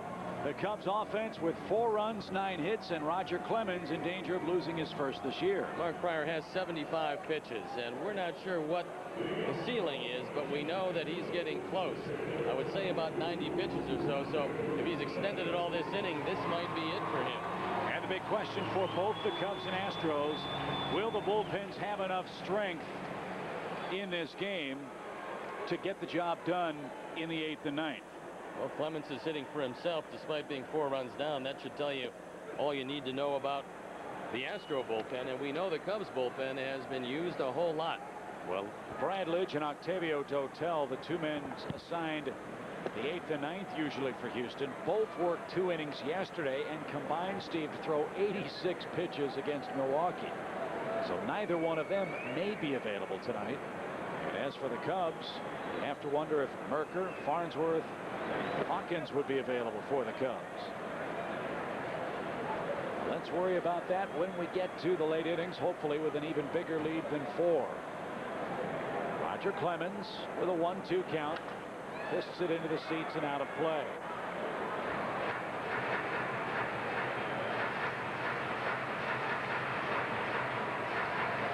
They have had with this franchise a lot of beloved players. It's hard to imagine how deeply the love affair has run with Roger Clemens and this Astro franchise in this the first half of his first National League season. And he will go down on a called third strike. That's 8 punch-outs for Mark Pryor tonight.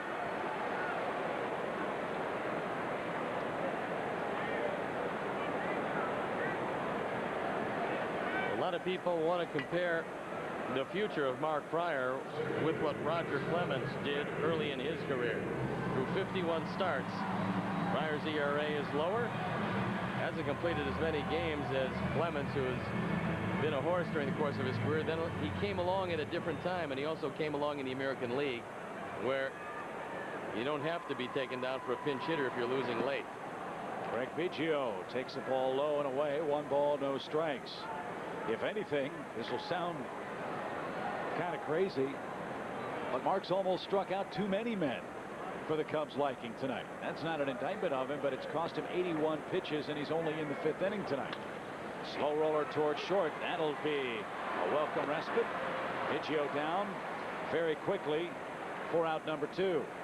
And now you get out of this inning quickly with an Ensberg at bat. And he might hang around for another one. I don't see them extending him too much by 90. They let him go out next inning, which you figure they would, with the pen being what it is, assuming that this is a 1-2-3 inning. Then he'll be knocking at the door probably with a performance around between 90 and 95 tonight. In your estimation, and again, every pitcher is different, every situation is different, how many starts do you think it will take Mark Pryor, even as talented as he is and as young and strong as he is, for him to recapture full strength for the Cubs? Ground ball to short. Should be a quick and easy 1, 2, 3. 5. No, it's 3. 5 starts. Oh, 3 outs. Here we go to the 6th inning. We're here in this auto graveyard to demonstrate New Finish, the once-a-year car polish. Simply wipe it on, wipe it off. No rubbing, no buffing. New Finish restored a deep, hard shine even to this weather-beaten car. We polished this car with New Finish and ran it through 52 car washes. Even after heavy-duty detergents and powerful scrubbing, the water still beads. New Finish. New Finish, available at Pep Boys, Dollar General, Ace, Walgreens, AutoZone, Kmart, and other leading stores. A memo went out. Did you get it? It's calling for an end to individuality.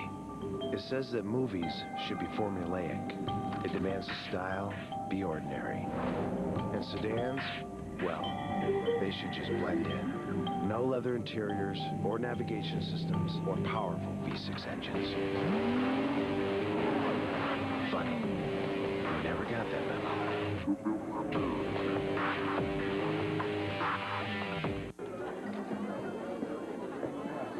Do you believe in love at first sight, or should I walk by again? Are you from Memphis? Because you're the only 10 I see. So, can I buy you a drink? Or would you rather have the cash? Okay. You got to the count of 3 to take your bill. That works. Don't make it the usual. Make it Mike's Hard Lemonade. Hardly the usual. Calling all Cubs fans. Bring your favorite team home year-round with Vineline, the official monthly magazine of the Chicago Cubs. Published out of the Cubs' own friendly confines, Vineline delivers expert team analysis, exclusive player features, outstanding photography, and more. Call 773-404-CUBS to order today and receive a free gift with your subscription. Rates start at just $22.95. Call 773-404-CUBS to order today. We've completed 5, and the Cubs strongly encourage the use of public transportation going to and from Wrigley Field. The CTA Red Line stops directly at the ballpark at the Addison Station. For night and weekend games, fans who choose to drive should take advantage of remote parking and free shuttle bus. That's available at DeVry University near Addison and Western for $6. For more details, call the CTA hotline at 773-836-7000 or log on to Cubs.com. Single runs in the 3rd and 4th for the Cubs, 2 in the 5th. As us leading Roger Clemens 4-0. And inquiring minds want to know, how much longer will Dusty go with Mark Pryor tonight? Well, I think they're going to run him out there. He's got a shutout. But they're not concerned about that aspect of this one. Well, did you see what Roger Clemens did on that ground ball? He let it go by him because he knew where Vizcaino was playing. And if you know where your shortstop's playing and the ball is back up the middle, there's no reason for you to reach out with your pitching hand. Take a look at Clemens. And as you can see, this isn't his first rodeo. So he lets it go and lets the man who's paid to pick it up and throw it do just that. Well, let's hope it's his last roundup as far as entering the win column for quite some time. Here's Pryor. Bases are empty with one man out. 1 ball, no strikes. Still raining in Philadelphia. Chance for the Cubs to pick up a half game on the division with a victory here tonight. Everybody else idle with the exception of the Reds in the Central. Of course, Houston, the opponent tonight. Well, you've got the right guy starting the series, and you're looking at him, Mark Pryor. You'd love to start this series with a victory, go 3-1 on the road trip. And you know you're going to be here for 4. You've got to beat the Astros head-to-head. And this is a good way to get a little closer to them. The Cubs have had problems, 1-4 with the Astros this year. And a game under the division in its entirety over the Cubs. So you're right, Steve. This is a critical juncture for the Cubs, who are starting to get healthy. And it's funny how the injury bug starts to even out over the course of the year. Houston loses Adam Everett to a strained hamstring in the first. And he's a vital cog in their offense and defense. That could really hurt them because they don't have a whole lot of speed. He's about it. Also, they play for an early run so much that when Biggio gets on, Everett's always bunting. He can steal a base. He's an excellent defender, and his loss for any length of time is going to really hurt. I talked with Alex Gonzalez today, by the way, and he feels he's going to take some ground balls tomorrow, and that's a good sign. 2-2. And Pryor is down on strikes.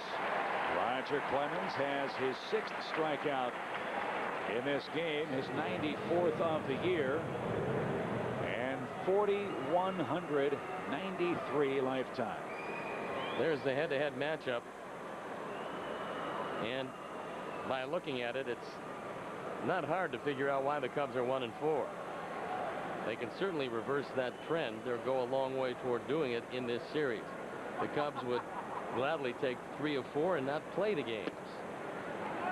But they have to.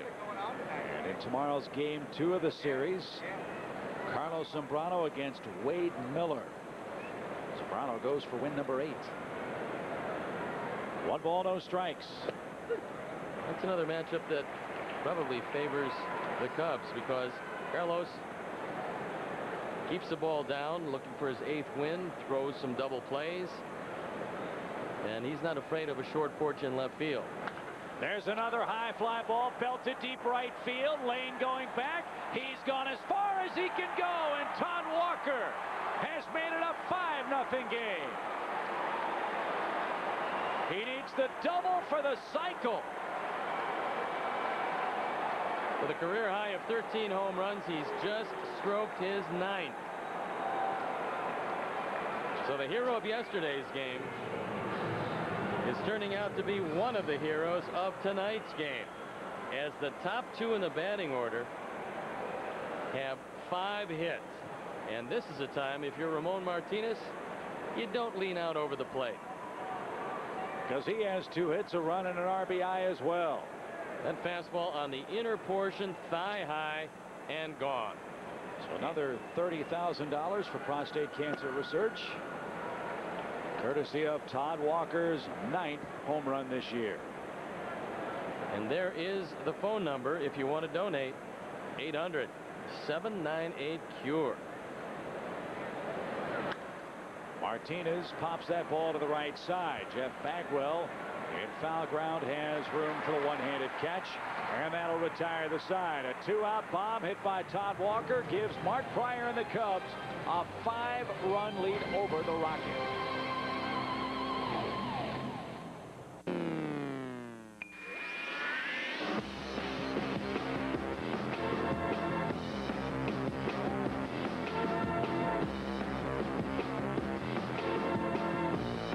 The 2004 Mitsubishi Eclipse. with the most powerful V6 in its class. Now through June 30th, get $2,000 factory cash back. And as always, get a 10-year warranty on a car you actually want to drive. Only at Mitsubishi. It's sure to be a battle to the finish when Frank Thomas and the Sox take on Mike Lowell and the world champion Marlins. Interleague play presented by Verizon Wireless. We never stop working for you.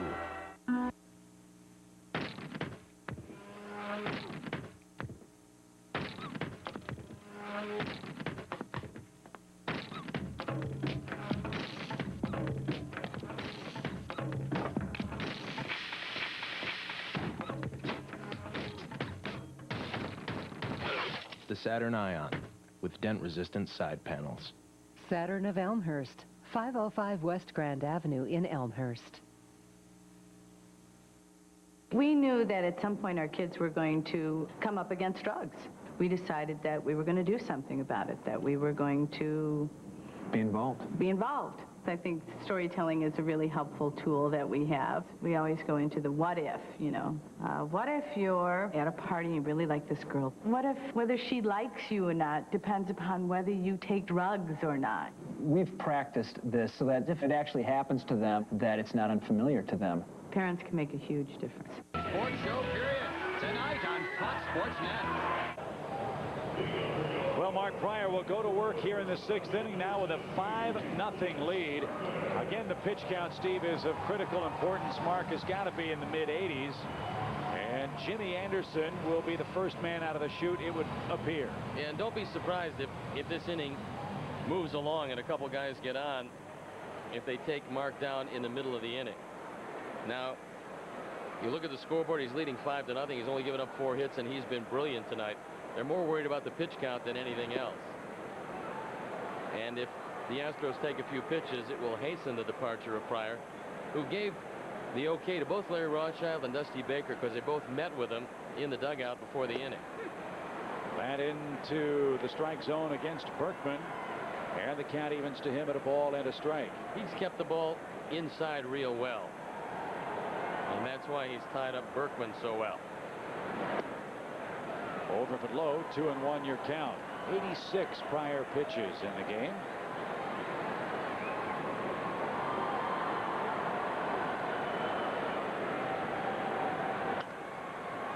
It's 2-2 now. The Cubs trying to go 3-1 on this road trip to Anaheim and to Houston.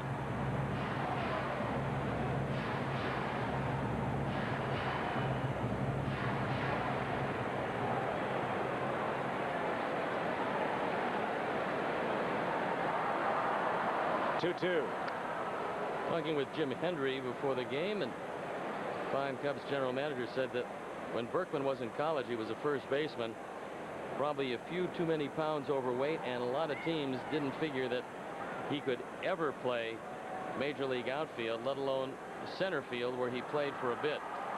Plus, he is a prodigious hitter.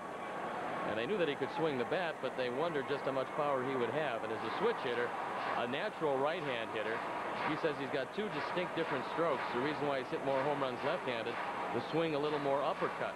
Right-handed, he said he swings down on it and hits more line drives. It actually figures he hits the ball harder right-handed.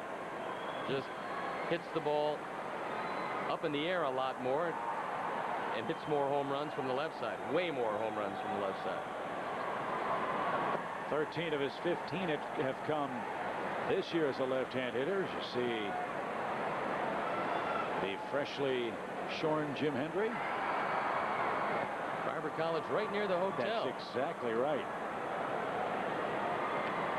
And he, like everybody else, sweating out every out and every pitch with Pryor. 3 balls, 2 strikes. Berkman skies that into center field pretty deep. Corey on the run. That's going to sail over his head and ricochet off the wall. Berkman in at second with his 16th double leading off this 6th inning. Well, I don't know how long they will go with Mark Pryor, but he's getting dangerously close to what I think might be enough for him. He's calling out Paul Bacco, and here comes Dusty Baker. And that might be it. right at 92 pitches. I thought right around 90 would be the magic number. He wanted him to finish the Berkman at bat. And with nobody out, on comes Jimmy Anderson. And Mark Pryor will leave this ball game knowing that he's done himself proud against a guy that you know he has to respect, Roger Clemens. 5 hits, 1 walk, 8 strikeouts for Mark Pryor. No runs, although the man in the form of Berkman is his responsibility. And 92 pitches ends the evening for Mark Pryor. He threw great. Still a ways to go in this game. We're in the 6th. Cubs by 5. Back to Houston in a moment. Gentlemen, I am back with the Castles. We got burgers, cheeseburgers, you name it. Oh, yes. Check this out. I got the new chicken breast sandwich. Chicken breast sandwich. Chicken breast sandwich. Hold this. Thank you. The new chicken breast sandwich from White Castle. Tender, juicy, and draped in cheese. It's the best thing to hit our bun since the burger. White Castle, what you crave.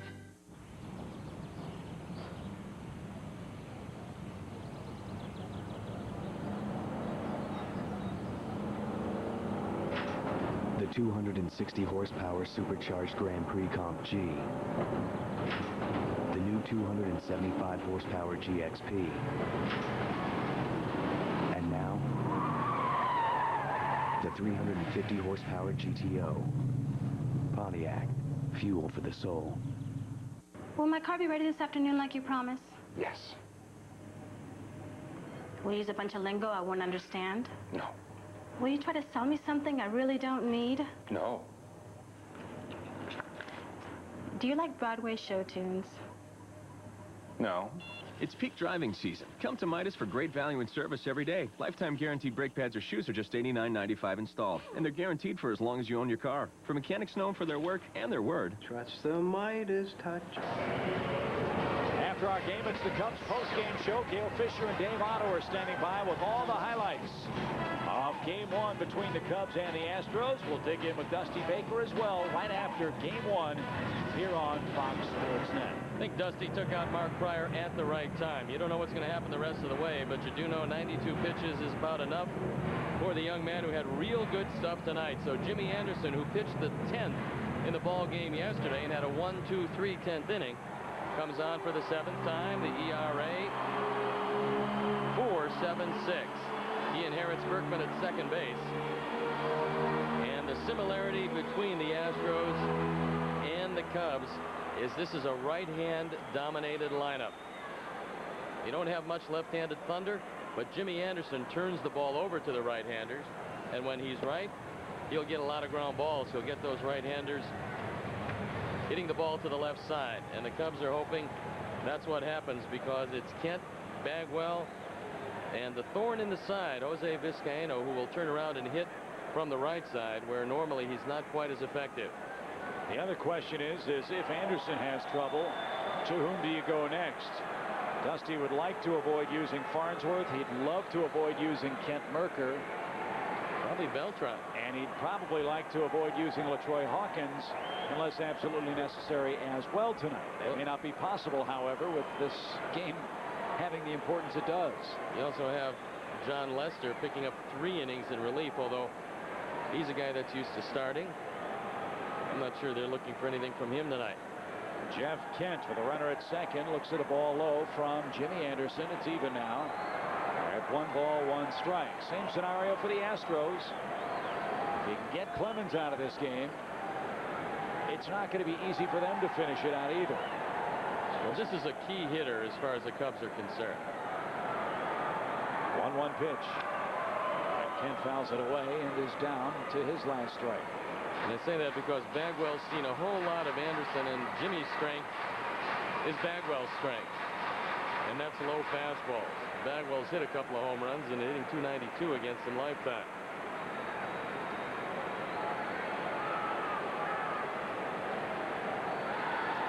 One ball, 2 strikes. Slow roller hit towards short. Ramon in, up, and across. No advance of the base runner by Jeff Kent. And that's what you hope for with Jimmy Anderson against the good right-hand hitters. But they'll try to pull that sinker away, roll over the top, and ground to the left side. And for the first slugger for the Astros, it worked. Here's the second one, though, and Jeff Bagwell, he has struck out twice. No further update yet on Sammy Sosa's rehab night tonight. Mark Runzolonic played 4 innings at second base for the Iowa Cubs yesterday. Another ground ball to short. No advance. No problem for Martinez. 2 hitters up, 2 hitters down by Jimmy Anderson. And the fans here in Houston a little upset with the Astros' inability to move along or move in their first opportunity here. Game plan working perfectly. Get the right-handers to try to pull the ball. If you throw them sinkers away, not much they can do with it. Coming into the game, Vizcaino has been real consistent, and there's Bagwell getting over the top. Not real happy with that at bat. And the Cubs and Jimmy Anderson 1 out away from getting out of what looked like a tough inning. Vizcaino is 2 for 2, but that left-handed against Mark Pryor.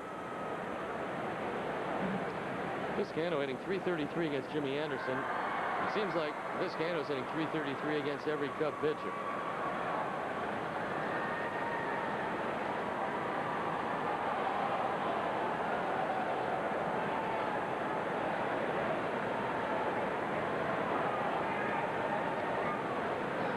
Berkman led it off with a double.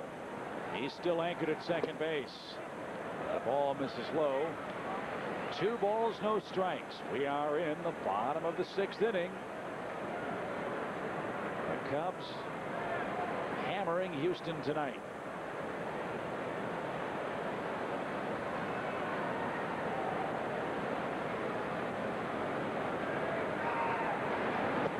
That one gets away, and that will move Berkman to third. Well, there's 10 outs to get. And even though the Cubs did come in late last night, that's got to be ruled a wild pitch. As we'll take another look at it. That ball just slid away from Baco. He didn't go after it particularly well. He tried to backhand it, and as it slid across, you'd have to figure it was a wild pitch. But the late arrival is not going to really affect the team as much tonight as it will tomorrow night. 3 balls, no strikes. Imagine too, Steve, as Vizcaino takes ball 4. The same applies for Houston. They've been on the road for 2 weeks, sometimes that first, maybe even the second game too, akin to a road game because you're again acclimating yourself to entirely different surroundings for the first time in a while. Being home is a rejuvenator. Except when your starting pitcher has given up 5 and you're trailing. Here's Jason Lane. He struck out and he has walked. Ausmus waits on deck. We're in the 6th. And a fly ball hit high in the air to right, lazily hit, and an easy play for Todd Hollandsworth. Jimmy Anderson comes in, does the job in the 6th. Mark Pryor, 5 shutout innings with a 5-0 lead.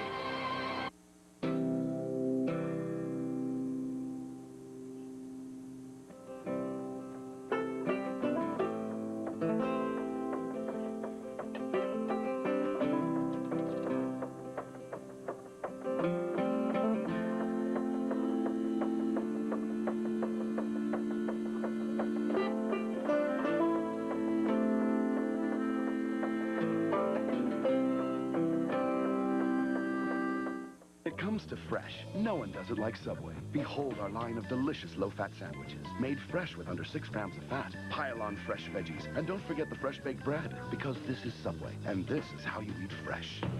Subway, eat fresh. The Real Subway series is going on now at Subway restaurants. What side are you on? Try Dusty's North Sider with ham and pepperoni, or Ozzy's South Sider with turkey, roast beef, and bacon. Just $2.99 each. Subway, eat fresh.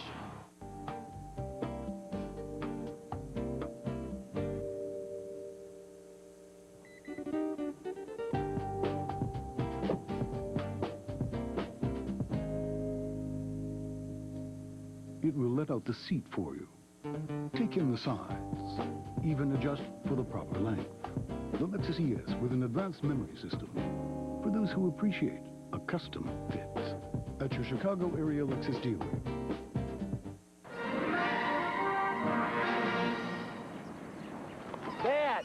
contractor won't start. We better go get a new Husky Supreme with 54-inch cutting deck then.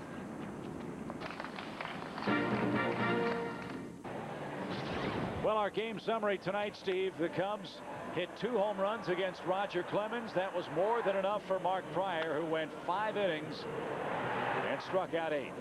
Pryor was brilliant. Jimmy Anderson came on, did a great job, and the Cubs featured what they usually do, the long ball. And they lead by 5. They've doubled them up in hits. It's been an errorless game, and so far all Cubs. The best part of it for the Cubs, Mark Pryor was just brilliant, and the Cubs are going to get their first look at Kirk Bullinger, sidearm right-hander, on for the second time. And so now the marquee matchup of Pryor and Clemens is now Bullinger and Anderson, as both teams go to the bullpen. And both Bullinger and Anderson have to be innings eaters for their respective clubs. As again, the bullpens are just flat out tired. And it's kind of ironic that Kirk Bullinger's in the game, because before the game I talked with Jim Bullinger, former Cub pitcher. Really? Yeah, he wants to become a college baseball coach. Very insightful fellow, and I'm sure that he would do a very nice job.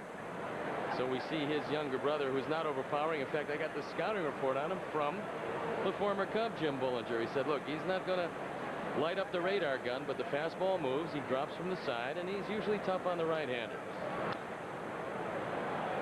I don't know how you feel about the radar gun. I think for the fans who are sitting in the seats and want to ooh and ah when a Farnsworth or a Billy Wagner throws the ball 100 miles an hour, that's all great. But I think sometimes we lose sight of the fact that the name of the game is not throwing the ball 100 miles an hour. It's, from the pitching standpoint, the number of people you get out, and you do that any way you can within the bounds of the rule book. Well, usually it's late movement, and a straight fastball with no movement really doesn't matter how hard you throw it, because we've seen guys hit the ball a long way and the radar gun says 98, 99, but late movement makes it tough. And late movement is the simple reason why Greg Maddux is going to the Hall of Fame and has 4 Cy Youngs. And even for Roger Clemens, who throws real hard, he gets tremendous late movement. He's got 6 Cy Youngs, and he's going to the Hall of Fame. 2-2 pitch to Alou. Another case in point, Bartolo Colon. We saw that in our last series with Anaheim. No movement and a lot of line drives. And a guy that throws hard. Right, 95, 96, and the difference between the Colon now and the Bartolo Colon of a few years ago, a subtle speed difference between 95, 96, and 98, but it used to hop. And now it's been straight, and we don't know if it's the ankle injury or just what's wrong with it. Hard hit ball, and he missed a double by an eyelash. And Alou back to the batter's box. Remember the ball this guy hit against the Cubs a couple of years ago, the one that bounced off the scoreboard below the yellow line and went straight up for a home run? Yes, I do. I've never seen a ball hit a scoreboard that's not in home run territory and actually go with overspin and bounce into the seats. I'm still mad about that play. I do remember that one. That was a memorable home run. We've seen a few for Alou and the Astros. Orlando Merced hit one here. Grand slam, if memory serves, on a pinch hit roll late against the Cubs. Zambrano's home run against Wade Miller here last year. That was unbelievable. 0-2 pitch. Wade Miller decided he's going to break out the curveball. Wound up in the seats. The Cubs tied it at 3 and won that game. 2 balls, 2 strikes to Alou. Breaking pitch has popped up back toward us. By the way, as is customary here, after 6 innings of play at night, they peel back the roof. Well, it's not going to pour, and there was flash flood warnings before the game, but right now, very nice. And it's a little livelier, and by the way, a little more difficult to play defense when that roof is open. Ground ball towards short. Vizcaino moved from third to short whenever it got hurt in the first inning. Makes a perfect play for out number 1. You know, we had a lot of time with the 5-hour, 9-minute game, the long flight, and the seemingly interminable wait to get things together and get to our respective domiciles last evening. Started thinking about the Cub coaching staff. And I think everybody likes to believe that their coaching staff is as good as any other coaching staff in baseball. But I do know one thing about this Cubs staff. As Ramirez shoots that ball to right, chasing Lane back, shy of the track, 2 out. As we see the late night flights and the early arrivals and the guys that come to get early work and the injuries the Cubs have, I don't believe that there's another staff that outworks the Cub coaching staff. They're here before everybody gets here. They leave after everybody goes home, and these guys are dedicated to only one thing, and that is as many victories as they can get for the Chicago Cubs and making each and every player better on a daily basis. These guys have done a terrific job for going on a year and a half now, and the long, hard work that they put in is something that you have to respect. Ground ball toward first. Bagwell smothers that. No trouble flipping underhanded to Kirk Bullinger, and that'll retire the side. Steve, very well said. Good ball game tonight for the Cubs. 5-0. They lead it as we stretch. Oh, there you go. Yeah, looking good. Keep working. Not under the boat now. Here. You got it? Yeah. Get in. Bummer, it's just an 8-footer. Oh well, throw it back. Yeah. A bad day in Florida beats a good day almost anywhere else. Fly Southwest Airlines from Chicago Midway to select cities in Florida for just $79 each way. You are now free to move about the country. Attention, shoppers. We have Chicagoland's best produce because it's always fresh. Fresh like a Chevy Impala sedan with best-in-class highway fuel economy. Nice. The word is out. Right now, current GM owners and lessees get $4,000 loyalty cash on a 2004 Chevy Impala. That's $4,000 loyalty cash for GM owners and lessees on Impala. Is that guy going to smell every cantaloupe? Looks like it. You don't want that one. Okay. Try Arby's new Market Fresh Wraps. Tender, fresh sliced meats, authentic cheeses, and tasty sauces. Made fresh when ordered on a low-carb wrap. Counting carbs never tasted so good. Comcast is working hard, so you won't miss a moment. We're working hard to bring you crystal clear pictures with digital cable. We're working hard to bring you high-speed cable internet. And at Comcast, our promise is to continue bringing new technologies home to you first, to keep you in touch, informed, and in sync, with everything you need to stay connected, now and in the future. All from one single source, Comcast.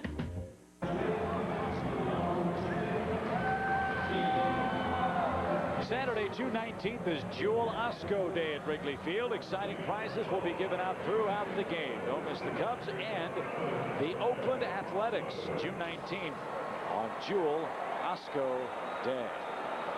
Ruth fully opened up now, and Jimmy Anderson to work in the bottom half of the 7th inning. Again, the Houston pen is busy as Richard Hidalgo strides into the on-deck circle. Again, he's been bothered by a bad neck. The one and done for Bullinger, it would appear, as Houston trailing by 5 in a very lively ballpark, again with the roof peeled off. Jimmy Williams told me before the game that he didn't want to start Hidalgo because he didn't think he's had enough baseball shape yet. Bouncing ball up the middle, a leadoff single by Brad Ausmus. So this is his way of getting him an at-bat or two before throwing him right into the fray. And remember that Hidalgo got hurt making a spectacular catch in right field where he jammed his neck. And they're happy to see him back in the lineup.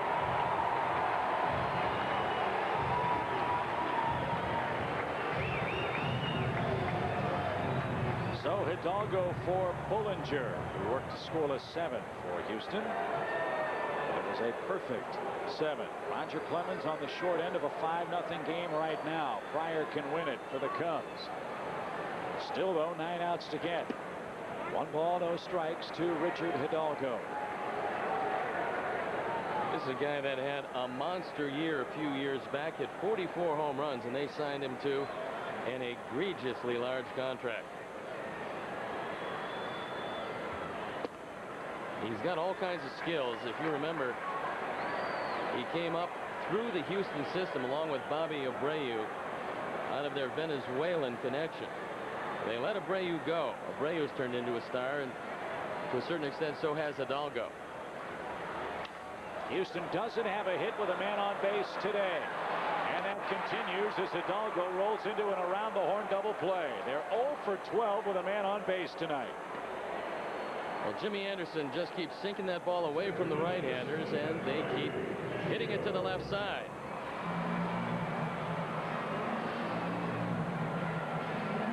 Then it looks pretty easy. 5-4-3.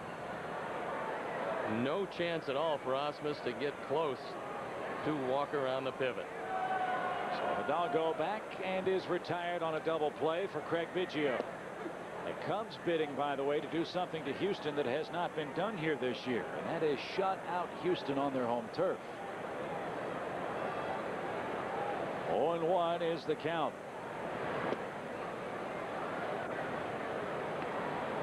I'd be a little surprised if the Cubs were able to shut them out tonight. You'd love to see it happen. But again, this is kind of a weary pen for the Cubs. Line drive right field. Biggio is aboard with his first base hit tonight. Double play, very important. Well, Biggio showed you just exactly how you hit a guy who sinks the ball away from right-handers. And that is, you go right with it. Instead of trying to pull it, he lines the ball to right field. All the other right-handers that have faced Jimmy Anderson, with the exception of Ausmus, who took it right back up the middle, have tried to pull it. The Astros were blanked at home just twice last year. They've had a good run of it as far as scoring runs is concerned in this ballpark, and that's not surprising. As you've mentioned, a right-hand dominant offensive lineup with the Crawford boxes 315 feet away in left field here. And it's a lot livelier with the roof open, by the way. 1 ball, no strikes. Fly ball out of play off the bat of Ensberg.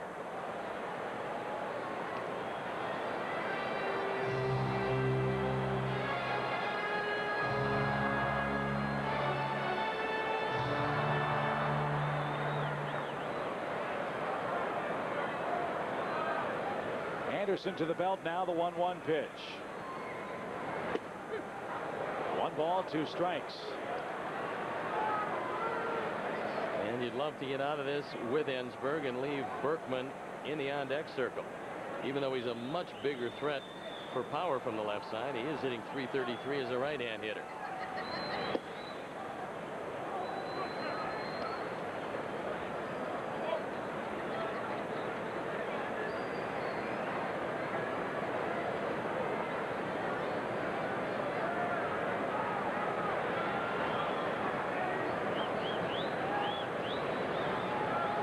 To the count to Ensberg. Just got enough to keep the at-bat alive. I wonder how many times these guys have been shut out in their ballpark since it opened. 31. Is that an educated guess, or it's just a guess? Just a guess. Not educated whatsoever. 2-2. Figured I would pick more than 30, less than 40. The number of Greg Maddux. Seeing as he might have done it a time or two in this park. I know you're busy scouring that book. It's a thick book, too.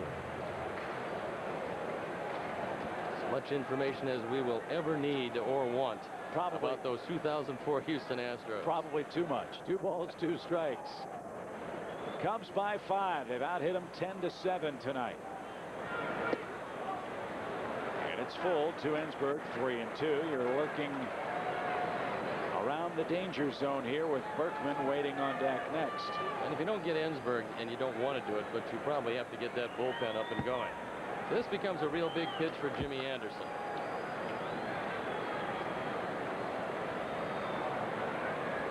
Runner goes, a looping line drive to left, and to an E goes Moises Alou, and that'll retire the side. We've completed 7, and the Cubs have the Astros blanked late.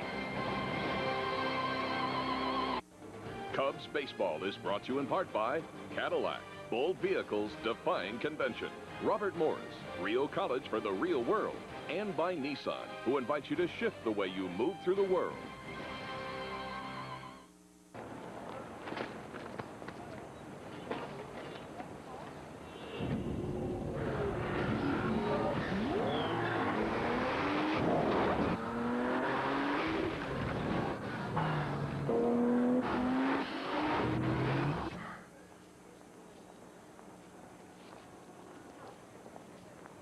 The 265 horsepower Nissan Maxima.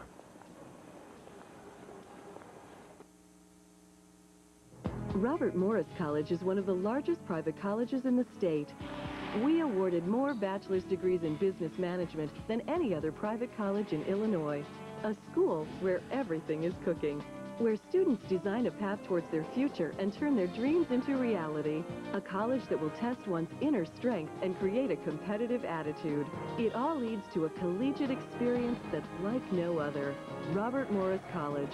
Real college for the real world. Whether you like Jack Daniels mixed, straight, or on the rocks, there's really only one way to drink it. Responsibly. There's only one. Only one is the 2004 Motor Trend Truck of the Year. Only one is the best-selling vehicle in the world for 22 years running. The new F-150 is the one. And only one is the best-selling compact pickup 17 years running. Ranger is the one. In your local Ford store is the only one with F-150 and Ranger, the toughest trucks on the road. Get $2,500 to $3,000 cash back or 0% financing on Chicago's best-selling trucks. Ford Ranger and Ford F-150. Ford, the one and only.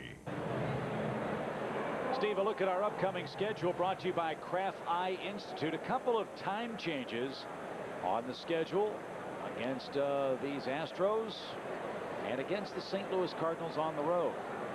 They moved them up an hour, so 6:05 on Wednesday night. And another hour earlier in the middle game of that St. Louis series, we take a look at Chad Harville. Came up through the Oakland system with a gigantic fastball. And then they decided to move him down here to the Lone Star State after he hurt himself somewhat. And that fastball, although it's still pretty good, not what it was like when he came up. Houston sent Kirk Saarloos to Oakland. Cub fans might remember him. He picked up his first big league win against the Cubs a couple of years ago. Eric Lee's streak of reaching base ends at 10 consecutive at-bats. He's 2 out of 4 tonight, 2 doubles and an RBI. One of the most amazing numbers that we've seen coming out of this year, Alex Rodriguez has reached base in 50 consecutive games, and that is one astounding accomplishment. The reports of his demise were a little over-exaggerated too, were they not? Yankees have opened up a 3.5 game lead over the Boston Red Sox. And with Kurt Schilling disabled for a bit, might loom a little larger. But having said that, were things to end today, Boston would still be the wild card in the American League. And would have to play Oakland in the first round. That bus is inside to Corey Patterson. I would think that those teams in the West will give, if it is the Red Sox, and it looks like it will be unless they just physically fall apart, I think they'll give them a run for their money. I don't think the Red Sox will beat the Yankees for the division title. But those teams in the West, especially if Anaheim gets healthy, it's going to be real tough as far as a divisional race. Seattle obviously is going to unload, as is Kansas City, as far as trades are concerned, but Texas is playing better. I can't believe that they're going to stay afloat the rest of the way. But Oakland and Anaheim have pretty good teams. That's fouled away. I mean, you look at manager of the year candidates over in the American League. Ozzie Guillen's got the White Sox in first place. And first-year manager, I mean, that's pretty good accomplishment. How about Buck Showalter, 8 over with the Texas team that traded A-Rod and fought to have no pitching this year. He and Oral Hershiser have been terrific together. They have some hitting on that team, even without A-Rod. I'm glad we're going to miss seeing them offensively. And the same question in the National League. Dave Miley has kept the Cincinnati Reds in the race, surprisingly, into the middle of June. Bruce Bochy has the Padres in a first-place tie with the Dodgers. Jim Tracy you have to consider. And Dusty Baker, with all the injuries the Cubs have suffered through, could be just 2 out with a win tonight. Corey Patterson pops to third for the second out of our 8th inning. Sharon Panazzo, by the way, in with the final tally for Sammy Sosa tonight. He went 1 for 4. with a double down at West Tennessee. It's given him 2 hits in 2 games in his pursuit of the All-Star team in Double-A.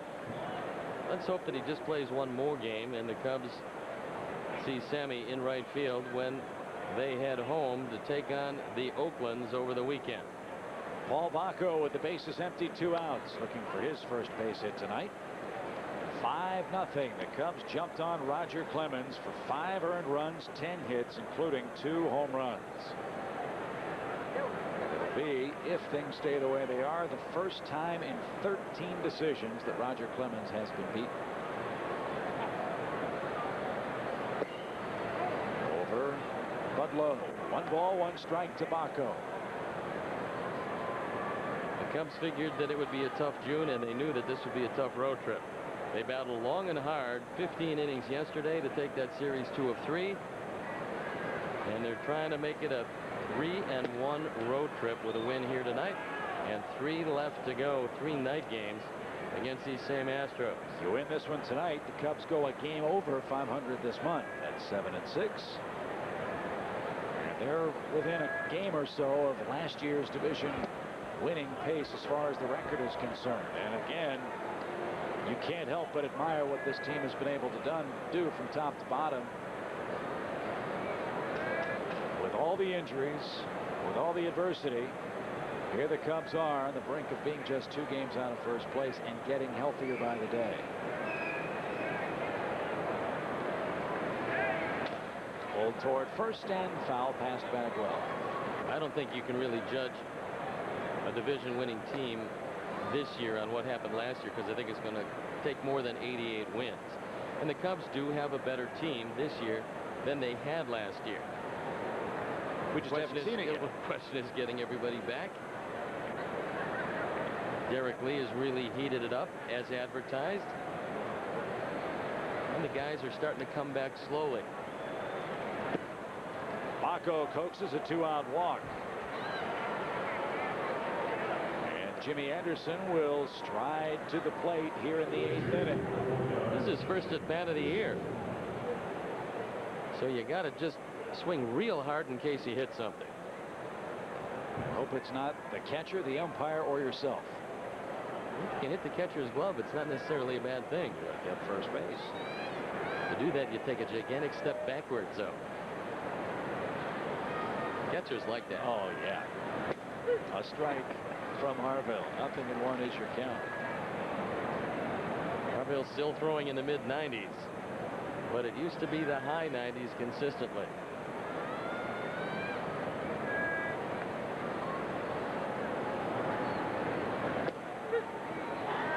Nothing in 2. I'll tell you what, you really have to like those short right-handers.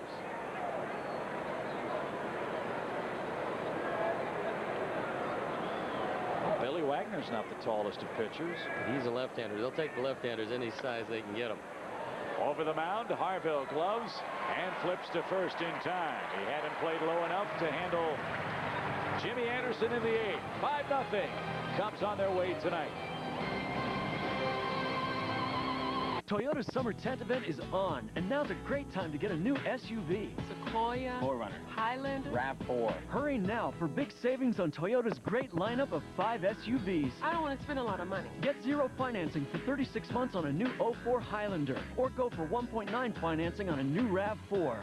Both have the lowest fuel costs in their class. So hurry to Toyota's summer tent event and save. Cash, dinero, moolah. On now at your Toyota dealer. Grab some body wash from Old Spice. When I walk through a jam, no one knows who I am. Put my love to the test, and I missed the success. It has a dual action formula, so you'll get really clean, smell really great. Hey, Ben. Need help with your anatomy homework? You! Now in Mountain Rush Scent. Spice things up. The average car loan is now 61 months. So by the time it's paid off, some cars are barely worth a third of their original price. Well, here's an idea. Why not lease an Accord LX instead? It'll keep more of its value than any other car in its class, and that can translate into low monthly payments. $199 a month for 36 months, to be exact. Make a date to see your Honda dealer today. Now you can lease an Accord LX for $199 a month for 36 months.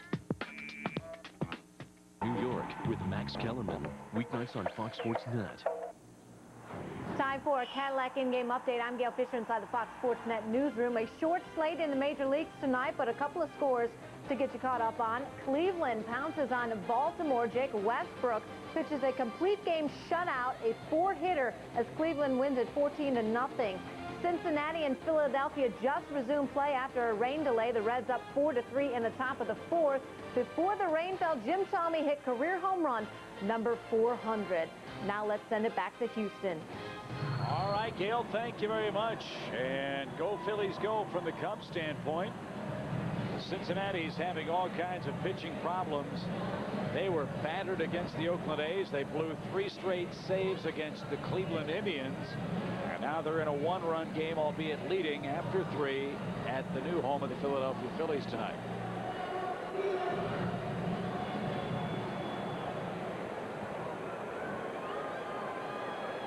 Seven times total. Last time by the Cubs.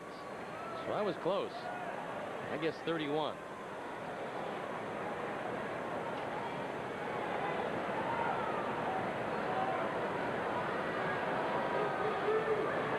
So this is the 5th season for the Astros. Only 7 times in 350 games or so. That's pretty remarkable. Well, they've always been a right-hand dominated team in a park that's 315 down the line. And some people think it might be a touch shorter. Little ground ball towards short. Jimmy Anderson keeps on wearing out that infield grass. Just keep trying to pull the ball if you're right-handed. And the Cubs will have the 8th shutout. Still a ways to go yet. And Jimmy Anderson is giving Dusty exactly what he needs, which is just innings. Keep the lead, eat up the innings, give that bullpen a chance to rejuvenate itself. You figure Zambrano goes pretty deep in the ball game tomorrow night, and then you'll have a well-rested pen. It may sound crazy with the heroics of Mark Pryor and Derek Lee and the Cubs offense tonight, but if the Cubs win this game and Jimmy Anderson throws 4 innings, he gets a save, first of all. That's it, but he's, for me, the star of this game, considering the team importance of his outing tonight. That's off the plate to Jeff Kent, ball 2. 2 balls, no strikes. If he does indeed go 4, it will be the first person other than Borowski and Hawkins to save a game for the Cubs this year. High pop. He got under it. Into shallow left. Out goes Ramon. He puts the 2-handed squeeze on that. 2 outs. Jimmy might have found a new avocation all these years. He was a starting pitcher for a while. He's in middle relief. As far as the Cubs are concerned, you can't have too many left-handed closers. And maybe John McDonough and Jay Blunk can have a Jimmy Anderson blue Pookie shell necklace day, Reggie Field. I think those are just beads. They are? Yes. They're mesmerizing the Astros right now. So those are the real killer beads, huh? Here's Bagwell. Exactly right. 1 ball, no strikes. Well, they fit in with the undershirt and the hat. And whatever works. Everybody will be wearing them if they can shut out this team. If it was that easy, the entire National League would do it. 2 balls, no strikes to Bagwell. Bagwell hitting 5th for the first time in a long time tonight. Jimmy Williams called him in and talked to him about it. I mean, he's meant so much to this franchise, so much to this city, and he's hit for 9 years in the number 4 spot. And Jimmy Williams called him in and said, look, I want to make a change because I don't want him to keep pitching around Berkman if you're struggling. Said it, not that it's going to be a lifetime move, but right now Kent is swinging the bat better. That's the way this game is. Not a lot of sentimentality, but he showed him the respect of talking to him about it, and Bagwell concurred. 3 balls and a strike. Driven toward right. Derek Lee to a knee, makes the play. Anderson to the bag, led perfectly for a 3-up, 3-down 8. Jimmy Anderson, 3 scoreless on a night when it was needed most. Introducing Summer Takeoff. Stay at any AmeriSuites or Wellesley Ensign Suites and receive $100 off any airline ticket anytime. So check in and take off. You can elect to go left. You can elect to go right. Or you can be an independent. Summer Jam. Join the party now at your Cadillac dealer. Cadillac. Right through. Take advantage of 0% APR financing toward any new 2004 Cadillac Escalade model at your Cadillac dealer. Thompson, after hearing the evidence and listening to your testimony, this committee finds you guilty of obstruction of justice, embezzlement of company funds, and questionable accounting practices. Well, there appears to be some good news. Yes, sir. Well, I just saved a bunch of money on my car insurance by switching to Geico. Thanks very much. Geico. 15 minutes could save you 15% or more on car insurance. Don't buy another SUV before you check out the Hyundai Santa Fe. Inside, tons of space and lots of standard features, all for $4,400 less than a Toyota Highlander when comparably equipped. And outside, great looks powered by an available 3.5-liter V6 with reliability backed by America's best warranty, 10 years, 100,000 miles. The Hyundai Santa Fe starting at just $17,334 with utility package. With Hyundai, you win. Get a 2004 Santa Fe with $1,750 cash back or 0% APR. This exciting Cubs finish is brought to you by New Finish, the once-a-year car polish.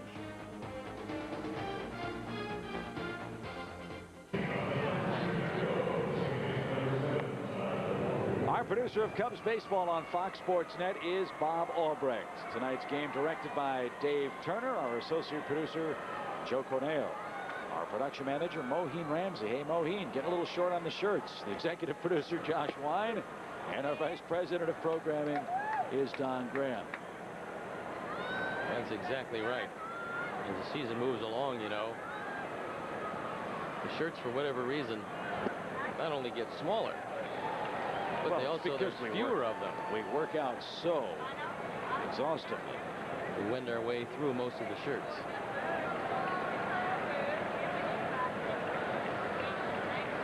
Ninth inning. Big night for Todd Walker. This is a dream night for a leadoff man. He's tripled, singled, homered, scored 3, knocked in 1, needs a double for the cycle. He hits in the outfield. I'm making him throw me out at second base. I'll tell you that. You don't get a chance to hit for the cycle too often. 1-2. Ripped down the right field line. Get down, fair ball. It is fouled by a foot. Oh, and look at Todd Hopp. He thought he had it. Oh, he thought he had the double. Well, I got to tell you, you can equate cycles with no-hitters.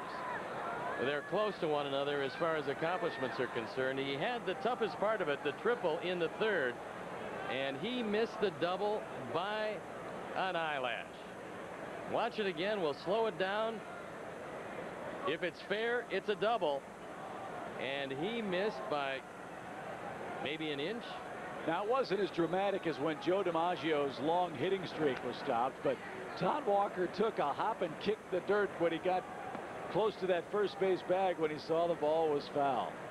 Well, it's a pretty tough thing to do. Watch it again. He's just hoping it stays fair because it's a two-base hit, definitely. Well, he's still got a shot here. 1-2 your count. Driven deep toward right. He might have taken it out of the ballpark. He did. How about that? 2 bags better than the cycle. No, stop right there. Missed the third base bag. A 2-homer game. What a night for Todd Walker. Cub flags out. They lead by 6. He apparently did indeed step on the third base bag, and I don't think he'll have a chance for the cycle. But what a night for Todd Walker, who won the ball game yesterday with his 15th inning single. And he's hit double digits in home runs. Todd Boom Boom Walker.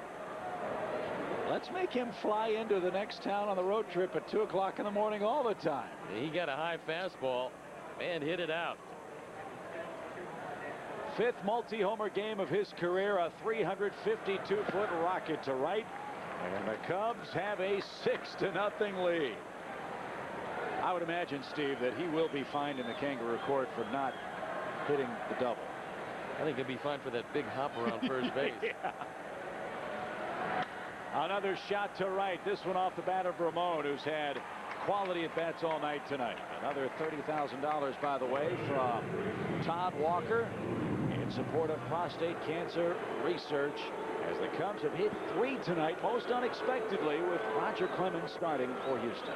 No, but it does hold true as far as the Cubs are concerned. When they hit the ball out of the ballpark, they usually dominate those games. When they don't hit the ball out of the ballpark, it's a whole lot tougher for them. Tonight they've had a lot of hits and 3 home runs. 5 and 13 without a home run. There's another shot deep left, and watch Berkman turn around and admire that. Over the train tracks. Holy smokes, what a shot by Alou.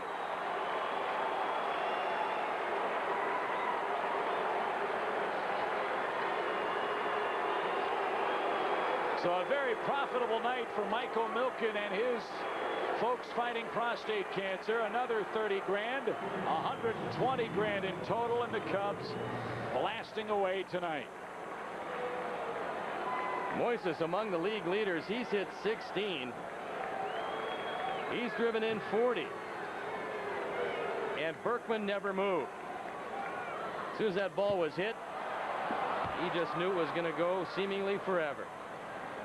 This time Berkman does move into left center field to take care of Aramis Ramirez, who hit the other of the Cubs home runs. So a line out to right in between the 2 solo home runs for the Cubs before Ramirez pops out to left. Here's Todd Hollandsworth. 7-0. Cubs have the lead. There's that number if you want to donate. 798 cure. 800-798-CURE. Now I wonder if 789 is somebody's pizza parlor somewhere in the country. If so, we apologize with Michael Milken getting the numbers mixed up earlier.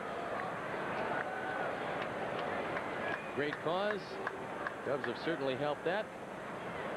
Of course, if you don't remember the number, I want to send it to Chip, and he'll make sure it gets there. Absolutely right. Honesty is my middle name, you know, as I've heard spoken from someone in close proximity. 1-1 count. That's pulled and out of play. Well, a perfect start for this very important matchup between the Cubs and Astros. We talked about it earlier.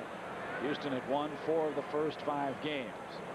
Tonight, Mark Pryor came back through 92 pitches unofficially in the game. Yep. Looked terrific. Didn't allow a run. He's going to win it. Jimmy Anderson picking up Pryor with what we hope will be 4 scoreless innings of relief. The Cubs bats booming after a long day and travel yesterday.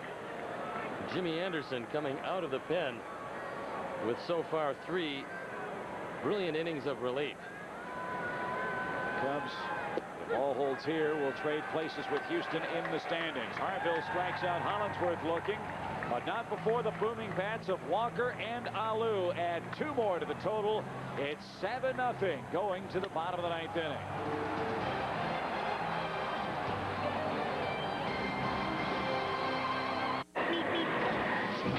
No, Bugsy, in our line of work, I'm glad we have that insurance. What insurance, Doc? Nope, that's not it.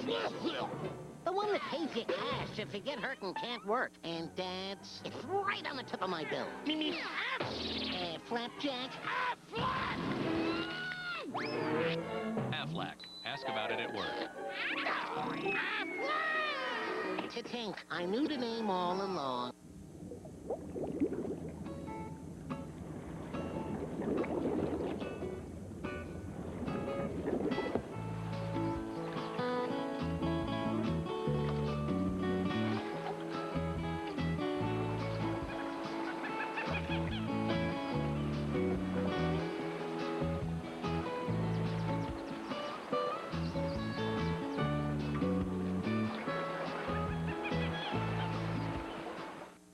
Hey, Cubs fans, looking for a new way to get to Wrigley Field? Try riding your bike. There are several bike racks surrounding the ballpark, or drop off your bike worry-free at our Bike Check service. Located on the corner of Clark and Waveland, your bike will be attended to in our private lot at no charge. If you can't ride a bike, remember, public transportation is the best way to get to Wrigley Field. For more information, visit www.cubs.com.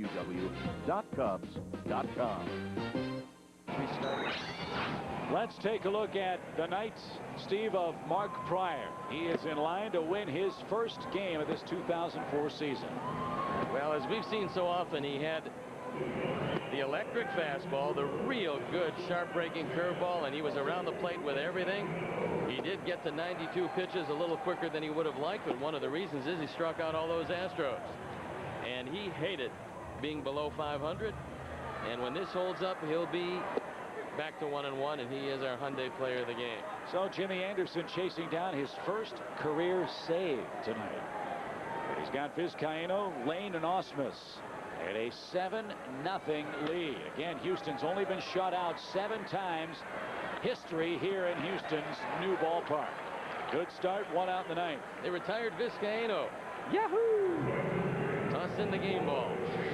But that's a tough guy for the Cubs to retire, and Jimmy Anderson is sailing right along.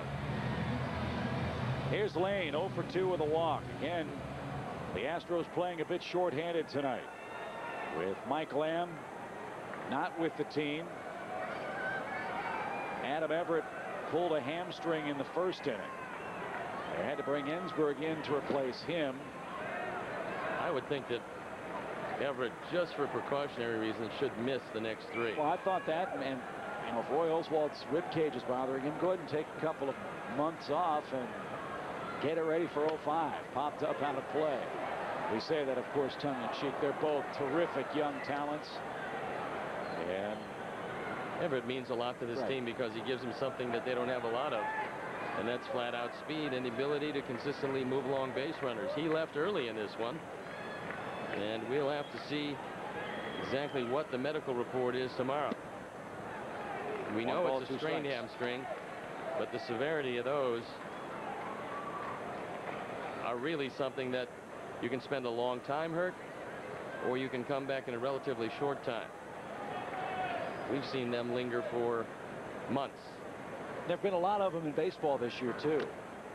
Seemingly more hamstring problems than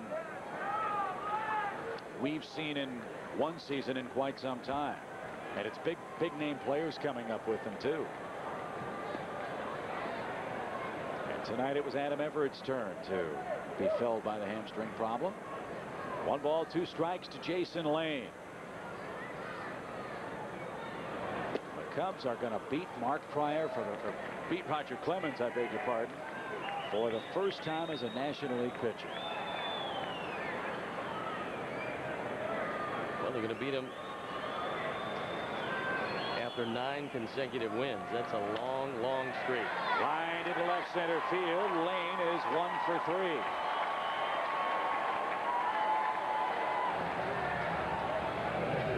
What would be nice is a double play to end this one. Cubs don't want to work any longer than they have to. And Osmus, even though he is a catcher, has decent speed. He's a base-stealing threat on occasion, but he's hit into a whopping 8 double plays. Eclipsed only on this team by Jeff Kent, who's grounded into 11. Well, let's see if Brad can send us home happy. Not with that swing. That's in the gap. That's trouble. It's going to ricochet off the Cub bullpen. They're going to go ahead and wave around Lane. There goes the shutout. It's a 7-run game. Osmus a ringing double. Brad Osmus drives in his 15th run. And between Osmus and Vizcaino against the Cubs, they've really hurt them over the course of their careers. Cubs still lead by a real good margin, but the shutout is by the boards. Raul Chavez now will bat for Harville in the Houston 9th. Give Osmus his 5th double, 15th RBI. It's a 7-1 game now. in the 9th inning of play. That's off the plate. 1 ball, no strikes. When Rick Sutcliffe had his big run with the Cubs when he came over, when he went 16-1, did he have the kind of streak that Clemens had? In your recollection, do you remember him rolling off 7, 8, 9? I mean, he had to. I'm not sure exactly how many he had won before he lost the one and the streak continued, but it was just a remarkable performance. And the Cubs made a real good trade because the Indians got Joe Carter and Mel Hall. Joe Carter went on to become a wonderful player. But the Cubs couldn't have won without Rick Sutcliffe. And again, Rick Sutcliffe stayed there long enough to help them win it again in '89.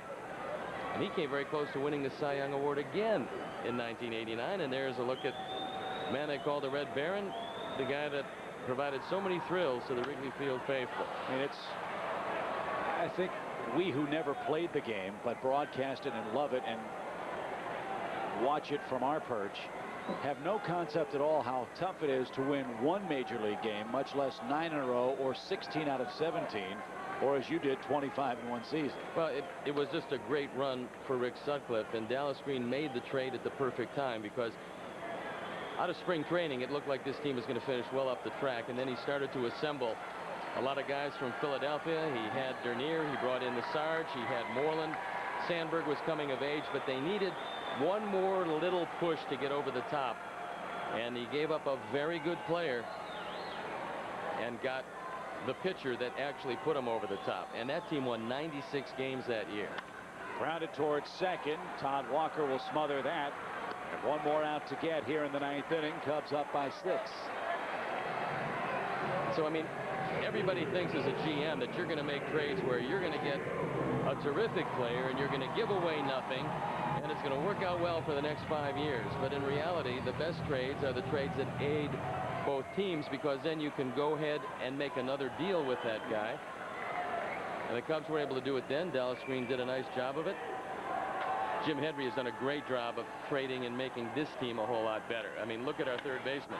Line into right field. That'll chase home Osmus. Give Biggio an RBI single and 2 real good at-bats from Biggio. Unlike his teammates, he's been able to go to right field the other way against Jimmy Anderson tonight. Well, that's one of the reasons why he spent 16 years in that uniform. Because he's a real smart player who takes exactly what pitchers give him.